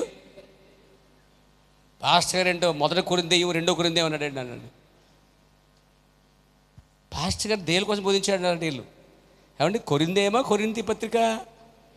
ఎంత మార్పు అండి, ఎంత మార్పు! ఇలా అయిపోయి జనాలండి మొత్తం వాక్యాన్ని చిన్నభిన్నం చేసి పడేశారు, నాశనం చేశారంటే. ఒకసారి పెళ్ళిలో వాక్యం అవుతాడు ఆయన, భార్య దొరికని మేలు దొరికిను అని చెప్తే కిందోడు భార్య దొరికేవాడికి మేకు దొరికిను అన్నాడంట. ఎంత మార్పండి, వాక్యాన్ని మార్చేస్తున్నారు. అంటే వాక్యాన్ని చాలామంది సొంత తర్జుమాలు చేసుకుంటారండి. ఇదివరకు వాక్యము అది తర్జుమా చేయబడింది, దానికి ఏది కలపొద్దు, ఇది తీయొద్దు. మనం ఇక మీదట ఎలాగూ దానిలో జీవించదము. 3వ వచనం, క్రీస్తు యేసులోనికి బాప్తిసం అందరము ఆయన మరణములో బాప్తిసం పొందుతామని మీరు ఎరుగరా. అంటే ఇప్పుడు బాప్తిసం పొందటం అంటే మరణముతో సమానం. మారు మనసు అంటే సిలువేయబడుట. సిలువేయబడ్డాడు కాబట్టి మారు మనసు పొందండి. పాతి పెట్టబడ్డాడు కాబట్టి బాప్తిసం పొందండి. లేచాడు కాబట్టి పరిశుద్ధాత్మ పొందండి అని బోధించాడు పౌలు గారండి. కాబట్టి ఆయన 3 కార్యాలు, ఆయన సిలువేయబడ్డాడు కాబట్టి మనం కూడా లోక విషయంలో సిలువేయబడాలి. క్రీస్తుతో పాటు లోకానికి మనం సిలువేయబడాలి. క్రీస్తుతో పాటు బాప్తిసం ద్వారా పాతి పెట్టబడాలి. ఈరోజు బాప్తిసం అంటే పాతి పెట్టబడుట, క్రీస్తుతో పాటు పాతి పెట్టబడుట. క్రీస్తు అక్కడే ఉండిపోలేదు, 3వ దినం లేచాడు, నువ్వు పరిశుద్ధాత్మ పొందుటై ఉన్నది. దేవునికి స్తోత్రం కలుగాక, దేవునికి మహిమ కలుగాక. మీకు తెలియన ఈ దినమున మనము సజీవులుగా ఉన్న చాలామంది ప్రజలను పాతిపెట్టుచున్నామని మీకు తెలుసా అన్నాడండి. Praise the lord. ప్రజలు చనిపోయిన తర్వాతనే మీరు వారిని పాతిపెట్టెదరు. సహోదరుడు, ఒక చనిపోయిన వ్యక్తిని మీరు కోరినట్లు అతను ఏమైనా అనవచ్చును, అనేక రకముల పేర్లతో పిలవచ్చును, అయితే అతడు ఒక్క మాట అయినా పలకడు. ఎందువలన? అతడు చనిపోయాడు కాబట్టి. ఈ లోక విషయంలో అతడు చనిపోయాడు కాబట్టి. అలాగనే క్రీస్తులో చనిపోయిన ఒక మనుషునికి నీవు త్రాగుటకు అతని ఎదుట మందు బాటలు పెట్టగలవు, పెట్టినా కానీ ఆ మందు బాటలు వాడు తాగడు. అతనికి లేదా ఇంకేమైనా నీవు ఇవ్వవచ్చు. అక్కడ అతడు చనిపోయాడు కనుక ఏమేన్ ఆ బాటిల్ ముట్టుకోడు. అతను చనిపోయాడు కాబట్టి ఆ సిగరెట్ ముట్టుకోడు. అతను చనిపోయాడు కాబట్టి వ్యభిచారం చేయడు. అతను చనిపోయాడు కాబట్టి పగ తీర్చుకోడు. అతడు పరిశుద్ధాత్మ చేత ముద్రించబడిన దేవుని ద్వారా క్రీస్తులో దాచబడి ఉన్నాడు కనుక అతడు ఆ కార్యమును చెయ్యలేడంట అండి. ఎందుకంటే అతని స్వభావము మారిపోయిందట అండి. అనగా అతనికి నూతన సృష్టి కలిగిందట అండి. ముగింపుకు వస్తాను. దేవునికి స్తోత్రం కలిగాక. ఒక్క కార్యం చెప్పి ముగిస్తున్న పేరు 6వ పాయింట్ ఇక్కడ. పంది స్వభావం మరియు గొర్రెపిల్ల స్వభావం. The nature of the Pig and nature of the ల్యామ్. పంది స్వభావము, గొర్రె స్వభావం రెండింటి కోసం మనము ఇది చెప్పుకుని మాటలు ముగించుకుందాం పేర. పంది స్వభావము మరి గొర్రె స్వభావం.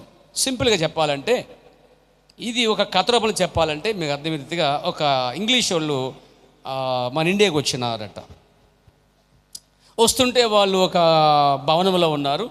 దారిలోకి వస్తుంటే పంది బురదలో ఉంది. వాళ్ళకి అనిపించిందంట, ఇంత చేస్తున్నాం కాబట్టి దీనికి కూడా మారుమనసు కలిగి చేద్దాం అని చెప్పి వీళ్ళు ఏం చేసి ఆ పందిని తీసి శుభ్రంగా కడిగారట్టండి. మీరు ఒక పందిని తీసుకోనండి, మీరు దాని ఒక పందిని తీసుకుని దాన్ని శుభ్రంగా కడగండి. ఇలా బ్రష్ కూడా చేశాడు పంది కట్ట. పందికి బ్రష్ చేశారు, స్నానం చేయించారు, పౌడర్ కూడా రాశారు, లిఫ్ట్ కొడేశారు దానికంట. గోర్లు శుభ్రం చేసి గోల్డ్ రంగు వేశారట. అంటే ఒక ఆడదానికి వేసినంత అలంకరణ సిద్ధపరిచారట. నైలన్ క్లాత్ తోటి తొడిగించారట, బట్టలు వేశారట. వేసి ఇదిగో పంది, నీకు మారుమనసు వచ్చింది, ఇక నువ్వు బురదపై వెళ్ళకు అని చెప్పి తీసుకెళ్ళి ఆ గది బెడ్రూమ్లో అక్కడ పెట్టారట. ఇదేం చేసిందంటే తిరిగి తిరిగి తిరిగి తిరిగి వాళ్ళు వెళ్ళిపోయారు మార్కెట్కి వెళ్ళి. మళ్ళీ వచ్చేసరికి అక్కడ బురదలో ఉందంట. మళ్ళీ దాన్ని తీసి అదే పని చేసి మళ్ళీ వెళ్తే ఇలా ఎన్నిసార్లు చేసినా ఏమండి వీళ్ళు అనుకుంటున్నారు మేము పందికి మారుమనసు ఇచ్చామనుకుంటున్నారు. వాళ్ళు చాలా పందులు ఉంటాయి, క్షమించండి, మీరు గొర్రెలే, మీరు పక్కా గొర్రెలు, మిమ్మల్ని అసలు ఒక మాట అన్నాం. కానీ బయట ప్రపంచం వస్తే పందులను చెప్పక మానను, తప్పదు. ఎందుకంటే అసలు పంది దాని మూత ఎలా ఉంటుందండి, ఈ షేపులో ఉంటుందండి. అది ఎంతసేపు మూత ఇక్కడ పెట్టి బురదలో పెట్టి అంటాడు, జురుతూ ఉంటుంది. దానికి ఎంత హాయిగా ఉంది, ఏసీ రూమ్లో అంత చల్లగా ఉందండి, అందులోనే ఉంటుందండి. ఎవడు చూసినా సిరాకు పడుతుంది. ఆ మూత అక్కడ ఎక్కడ పెట్టి బురదలో పెట్టి అది ఎంత హ్యాపీగా ఉంటుంది తెలిసే. ఎప్పుడైనా గమనించండి. కాబట్టి బయటికి రావే అంటే రాను, బయటికి రావంటే నీకెందుకు, నాకు చల్లగా ఉంది, నువ్వు అక్కడైతే ఉండలేవు, అది మాత్రం ఉండగలుగుతావు. అంటే అర్థం ఏంటి, దాన్ని తీసి శుభ్రం కడిగి చేసినా మళ్ళీ అక్కడ ఎందుకు పోతుందంటే దాని స్వభావం మారాలి, దాని స్వభావం మారాలి. ఇప్పుడు చూసిన అదే పంది ఒక రోజున ఎలకలవారు వచ్చారట. ఏం చేశారంట, దాన్ని కట్టి కర్ర దోచి మోసి తీసుకెళ్తుంటే అది తిరగబడింది కదా. ఆకాశం ఉందేంటి, నక్షత్రాలు ఉన్నాయి ఏంటి అంటే అప్పటిదాకా దాని ముఖం పైకే. అంటే మీరు పైకి చూడని జనం ఉంటారు చాలామంది. మీ పవర్ హక్కు ఎక్కడుంది, మన పవర్ ఎక్కడుంది చెప్పాడు పౌలు, పరలోకం ఉందని. అక్కడి నుంచి ప్రభు దిగి వచ్చిన ఉంది కదా. మరి మనం ఎక్కడి నుంచి ఏం చేయాలి, మన తల్ల పైకెత్తి ఆయన వైపు చూడాలి. ఈ పంది అసలు చూడదుగా. ఇక కోతగల సమయంలో చూసిందండి ఇది. చాలామంది జీవితాలు ఎన్నోసార్లు వాక్యం చెప్పినా మారుమనసు పొందకుండా అదే మురుగు జీవితం, అదే లోక జీవితం, అట్లా జీవిస్తారు. దేవుడు వారికి మారుమనసు కొని చెప్పినాడు, మారుమనసు పొంది ఉండాలి. చూడండి, దాన్ని శుభ్రపరచుట ఏ మంచి చేయదట, అది ఇంకనూ పంది స్వభావమే కలిగి ఉండును. ఇక దాని స్వభావం మార్చాలి. దాని స్వభావం అనేది మారదు, దాని పుట్టుకతోనే వచ్చింది కార్యం అది. అయితే ఒకవేళ దాని స్వభావం మార్చగలిగితే కనుక అది ఖచ్చితంగా వాళ్ళు అనుకున్నట్టుగా ఉండేది. ఎన్నిసార్లు చేసినా మళ్ళీ అక్కడికి పోతుంది. అదే బురదలో మీరు గొర్రెపిల్లను చూసుకోండి ఒకసారి. అదే మీరు ఒక గొర్రెపిల్లను తీసుకోనండి, దాన్ని ఒక బురద గుంటలో ఉంచండి. మీరు దాన్ని బయటకు తీసేంత వరకు ఆ గొర్రెపిల్ల అరుస్తూనే ఉంటుందట. ఎందుకంటే దానికి ఆ మురుకు అనేది దానికి ఇష్టం లేదు. గుంట అదే, జంతువులు వేరువేరుగా ఉన్నాయి, స్వభావాలు వేరువేరుగా ఉన్నాయి. ఆ గుంట లోక సంబంధమైనది. ఆ గుంట లోకము, ఆ మురుకు లోకము, ఆ వాసన దుర్వాసన, చెడ్డ దుర్మార్గ కార్యాలు, లోక సంబంధమైన అపవిత్రమైన కార్యాలు. ఒక పాపి అందులో ఆనందిస్తూ ఉన్నాడు, అందులో ఎంజాయ్ చేస్తూ ఉన్నాడు, అందులో సంతోషిస్తున్నాడు. అతను స్వభావం మారితే బయటకు వస్తాడు, అతను స్వభావం మారిపోతే అక్కడే ఉంటాడు మరణం వరకు కూడా. కానీ అదే గొంతులో, అదే గోతులో, అదే మురుకులో గొర్రెపిల్ల పడితే ఎలా ఉంటుందండి? తీసేదాకా ఎవరో ఒకరు వచ్చి కాపాడే వరకు అరుస్తూనే ఉంటుంది అంటండి. ఎందువలన? అది పంది కాదు, దానిది గొర్రెపిల్ల స్వభావమై ఉన్నది. అప్పుడు బురద నుండి పందిని దూరంగా ఉంచుటకే ఒకే ఒక మార్గం ఉందట. ఇప్పుడు ఏం చేయాలి? పందిని దూరంగా ఉంచాలి. ఏం చేయాలి? పందిని మార్చడం కాదు, ముందు స్వభావం మార్చాలట. ఒక వ్యక్తి తాగొద్దురా తాగొద్దురా తాగొద్దురా అని చెప్పడం కాదు, సినిమా చూడొద్దని చెప్పడం కాదు, ఇలా ఉండొద్దురా అని చెప్పడం కాదు. నీతి సూత్ర వాక్యం మారుమనసు కొంచెం చెప్పినప్పుడు సువార్త వెలుగులో వారు తాకబడి పశ్చాత్తాపడగలిగితే రూపాంతరపరచబడతారు, మారుమనసు వస్తుంది, అప్పుడు వారు రక్షించబడతారు. పేర దేవునికి స్తోత్రం కలగాక, దేవునికి మహిమ కలగాక. మీకు తెలుసా, ఇప్పుడు బురద నుండి మనము తప్పించబడాలి. గొర్రె ఒకవేళ బురదలో పడితే గనక అది తప్పించబడటానికి అరుస్తుంటుంది అన్నమాట. ఒక దేవుని బిడ్డ తెలుసో తెలియకో లోకమైన మునుకులో పడిపోతే మీకు తెలుసా, పశ్చాత్తాపడతాడు దేవుని కుమారుడు, దేవుని కుమార్తె. దేవుని కుమారుడు కుమార్తె జన్మించిన వారైతే అలాంటి మురుకులో ఉంటే గనక పశ్చాత్తాపడి ఏడుస్తానుంటారు పేర. కానీ లోకమస్తులు, లోక సంబంధమైన అపితరమైన మనిషి, మారు మనసు లేని వ్యక్తి, ప్రకృతమైన మనిషి ఆ బురదలో పడినప్పుడు అతనికి ఏమీ అనిపించదు, ఏమీ తేడా అనిపించదు. ఇక్కడ తేడా ఏంటంటే పంది స్వభావం వేరు, గొర్రెపిల్ల. అందుకే దేవుడు మనల్ని పందులను పిలవలేదు, ఏం పిలిచాడు? గొర్రెల స్వభావం పిలిచాడు. ఆయన గొర్రెల కాపరి కానీ ఆయన ఎన్నడూ పందులు కాపరిగా లేడట. దేవునికి స్తోత్రం కలగాక. చెప్పొచ్చు హల్లెలూయా. ఒక క్రైస్తవుని చేయుటకు అదొక్కటే మార్గమే ఉన్నది. ఒక పాపి నుండి ఒక పరిశుద్ధునిగా అతని స్వభావం మార్చవలేదు. సువార్త ఏం చేస్తుంది? పాపిని పట్టుకుంటుంది. సువార్త ఏం చేస్తుంది? ఒక పాపిని వెంటాడుతుంది. సువార్త ఏం చేస్తుంది? ఒక పాపికి మారు మనసు తీసుకొస్తుంది. ఆ మొదటి మెట్టు మారు మనసు, రెండవ మెట్టు బాప్తీస కార్యక్రమం అనేది రెండో కార్యక్రమం. ఈరోజు బాప్తీసం ఏం చేస్తారు? పెళ్ళికి, సంఘ సభ్యత్వం కోసం, పెట్టులో పెట్టానుకో, లేకపోతే పేరు సభ్యత్వం కోసమో, లేక పెళ్లి రోజు. కొంతమంది ఉంటారు పెళ్లి రోజుకి బాప్తిసం పొందుతారు, కొంతమంది పెళ్లి బాప్తీసాలు లేవు, పిల్లల బాప్తీసాలు లేవు. ఎప్పుడు కూడా పిల్లల బాప్తీసాలు బైబిల్ ఎప్పుడు అన్నాడు? ఎక్కడ కూడా మీరు చూడరు బైబిల్లో. పిల్లలకు బాప్తీసం ఇచ్చినట్టు వాక్య ఆధారమే లేదు అసలే. ఎదిగిన వారికి బాప్తీసాలు, మంచి చెడ్డలు తెలుసుకున్న వారు, పాపులుగా గుర్తించిన వారే మారు మనసు పొందిన వారు బాప్తీసం ఇచ్చిన బైబిల్ ఉంది. కాబట్టి పిల్లల బాప్తీసాలు ఇవ్వకూడదు, పెళ్లి బాప్తీసాలు ఇవ్వకూడదు, పెళ్లి కోసం బాప్తీసాలు ఇవ్వకూడదు. రక్షణ కొరకు బాప్తీసం ఇవ్వాలండి. కేవలం రక్షణ కొరకు మాత్రమే బాప్తీసం పొందాలి. మారు మనసు పొంది పాప క్షమాపణ కొరకు ప్రతి వాడు యేసుక్రీస్తుని బాప్తీసం పొందుడని అపోస్తలుడైన పేతురు గారు అపోస్తలుల కార్యాలు 2వ అధ్యాయంలో 35 చెప్పి ఉన్నాడు. దేవునికి స్తోత్రము కలుగాక, దేవుని మహిమ కలుగాక. చెప్పొచ్చు హల్లెలూయా. కాబట్టి ఇక్కడ ఇన్ని శోధనలు వచ్చినా ప్లేరా ఈ మాట గమనించండి పేర. దేవునికి స్తోత్రం కలుగాక, దేవుని మహిమ కలుగాక. ఎన్ని శోధనలు వచ్చినా షడ్రక్ మెషక్ అబేద్నెగోలు చివరి వరకు నిలబడ్డారు. కడికి వారిని ఎక్కడ పడేశారు? తీసుకెళ్ళి అగ్నిలో పడేశారండి. మీకు తెలుసా, అగ్నిలో పడేసేటప్పుడట పరలోకములో ఒక వాతావరణం కలిగిందంటండి.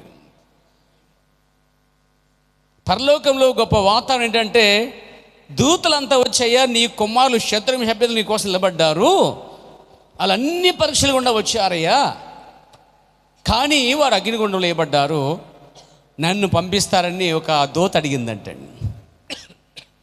నువ్వు ఆ పని చేయగలవు, నువ్వు పక్కకుండా ఉన్నాడట. ఇంకో దూత వచ్చిందంట, నోవా కాలంలో నీళ్లు రప్పించి భూమిని అంతా తడిపింది నేనే, నన్ను ఎలమంటావని అడిగింది దూత.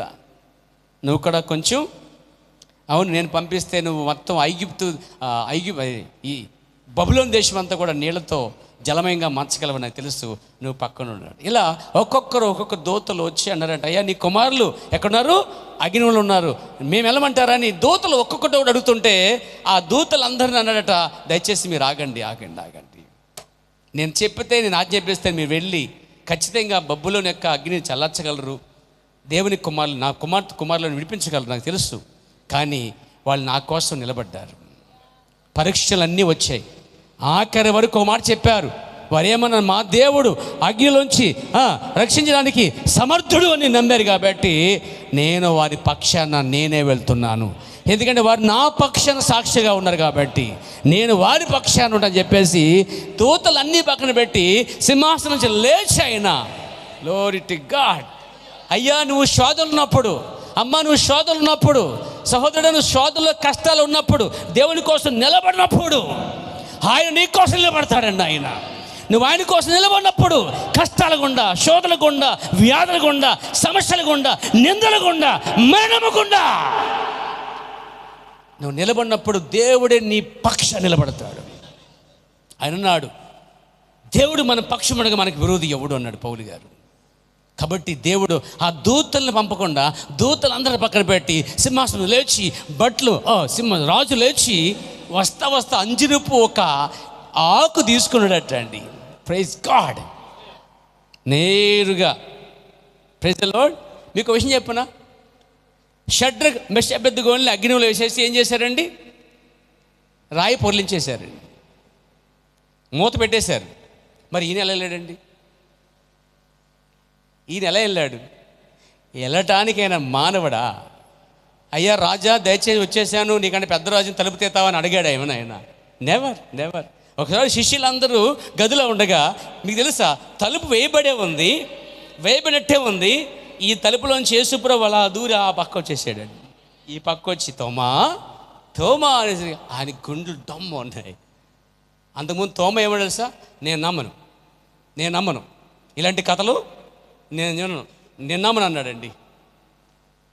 నేను చూడాలి, ఆయన వేళ్ళలో గాయాలు వెలిపెట్టాలి అన్నాడండి. ఆ మాట అన్నప్పుడు గమనించండి, యేసుప్రభు వారితో ఉన్నాడా చెప్పండి? అది అయిపోయిన తర్వాత వారు వచ్చారు, అయ్యా నువ్వు రాత్రి ఏమైపోయావు, నిన్న ప్రభు వచ్చాడు గదిలోనికి, మా అమ్మని దర్శించాడు, నువ్వు లేవు అక్కడ, ఆయన ప్రత్యక్షపరిచాడు, ఆయన లేచాడు, మేము చూసామని చెప్తుంటే మేము చూడం, నేను నమ్మను, మీ మాట నమ్మను, నేను స్వయంగా చూడాలి, నేను ఆ వేళ్ళతో ఆయన గాయాలు తాకతేగనమని అన్నాడు. ఈ మాటలు ఆయన విన్నాడండి. తలుపు వేయబడింది. మొదటిసారి వచ్చినప్పుడు తోమా లేడు, రెండోసారి స్పెషల్గా తోమా కోసం మాత్రమే వచ్చాడండి ఆయన. దేవునికి స్తోత్రం కలగాక.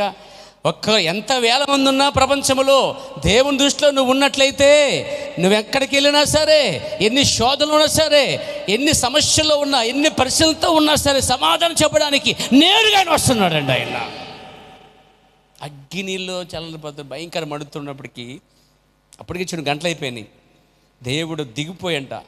అసలు వారికంటే ముందున్నాడంట. అది విచిత్రం. ముందే ఉండి ఇస్తున్నాడంట. ఎక్కడ అక్కడ అగ్నిగుండములు ఇస్తున్నాడండి. అక్కడ ఒక ప్రార్థన కూడా జరుగుతుందటండి, స్తుతి ఆరాధన జరుగుతుందటండి. దేవుని మహిమపరుస్తున్నాడు, అగ్నిగుండలు తిరుగుతూ దేవుని శుద్ధిస్తున్నాడు. దేవునికి స్తోత్రం కలిగాక, దేవునికి మహిమ కలిగాక ఆయన శుద్ధిస్తున్నారు, ఆయన మహిమపరుస్తున్నారండి. అగ్నిగుండంలో ఆరాధన, శోధనలో ఆరాధన, సమస్యల్లో ఆరాధన, ఎక్కడైనా నువ్వు ఆరాధించవచ్చు దేవుణ్ణి. అక్కడ శుద్ధిస్తుంటే రాజుగారు తలుపు తీయండి అన్నాడట. Praise God. తలుపు తీస్తే నేను చదివిన ఆ కామెంట్లు ఏమో తెలుసా అండి, గంతేసాడట రాజుగారు. అంటే జంకడ్ అనమాట. ఎవరిని చూసి తెలుసా, పిలిచాడట. ఎవరే ఎంతమంది వేస్తారు అగ్నిగుండంలో? సార్ ముగ్గురునేనయ్యా. నాకు నలుగురు కనిపిస్తారేంట్రా? నాలుగో వాడు దేవతలో పోలి ఉన్నాడే, దేవుని పోలి ఉన్నాడే అంటే అప్పుడు అర్థమైంది రాజుగారికి. అప్పుడన్నట, షద్రేక్ మెషక్ అబేద్నెగోలు మీరు బయటికి రండి అయ్యా అన్నాడంటండి. వావ్, దేవునికి స్తోత్రం కలిగాక. అగ్నిలోంచి బయటకు వచ్చారండి ముగ్గురు మౌనగాళ్ళు. దేవునికి స్తోత్రం కలిగాక. ప్రైజ్ గాడ్, హల్లెలూయా. వాసన చూశాడు రాజుగారు. తెలుసా మీకు, బైబిల్ చెప్తుంది వాసన చూశాడట. వెంట్రుక కాలినంత కూడా వాసన రాలేదంటండి. వాట్ ఎవర్ ఇట్ గాడ్, ఎలాంటి గొప్ప దేవుడు మన దేవుడు. It's miracle. దేవుని స్తోత్రం కలిగాక. అద్భుతమైన కార్యం చేశాడు దేవుడు అండి. అగ్ని బలాన్ని చల్ల చేసిన మహా గొప్ప రాజు అండి ఆయన. అంటే దేవుడే వారి కోసం ఆయన వచ్చాడంటే ఆలోచించండి. ఎప్పుడు వచ్చాడు? పరీక్షల మధ్యలో రాలే, పరీక్షలు అయిపోయిన తర్వాత వచ్చాడండి. అంటే కడదాకా నిలబడినప్పుడు వచ్చాడు. అగ్నిగుండంలో పడేసినప్పుడు కూడా రాలేదు ఆయన. పడేసిన తర్వాత వారికంటే ముందుగా వచ్చినట్టు నిలబడ్డాడండి. ఎలా ఉన్నాడు చూడండి. కంటికి రెప్పలా కాపాడుకుంటాడు ఆయన. తన సాక్షుల్ని కాపాడుకుంటాడు. ఇంత తెలిసిన తర్వాత నువ్వు నేనేం తెలుసా, ఆయన వాక్యపక్షాన్ని సాక్షులుగా ఉండాలి. శిష్యులు బృందానికి ఒక సాక్షులుగా ఉన్నారు. శిష్యులు ఆయన అద్భుతాలకు సాక్షిగా ఉన్నారు. శిష్యులు ఆయన స్వస్థలకు సాక్షిగా ఉన్నారు. శిష్యులు ఆయన వాక్యానికి సాక్షులుగా ఉన్నారు.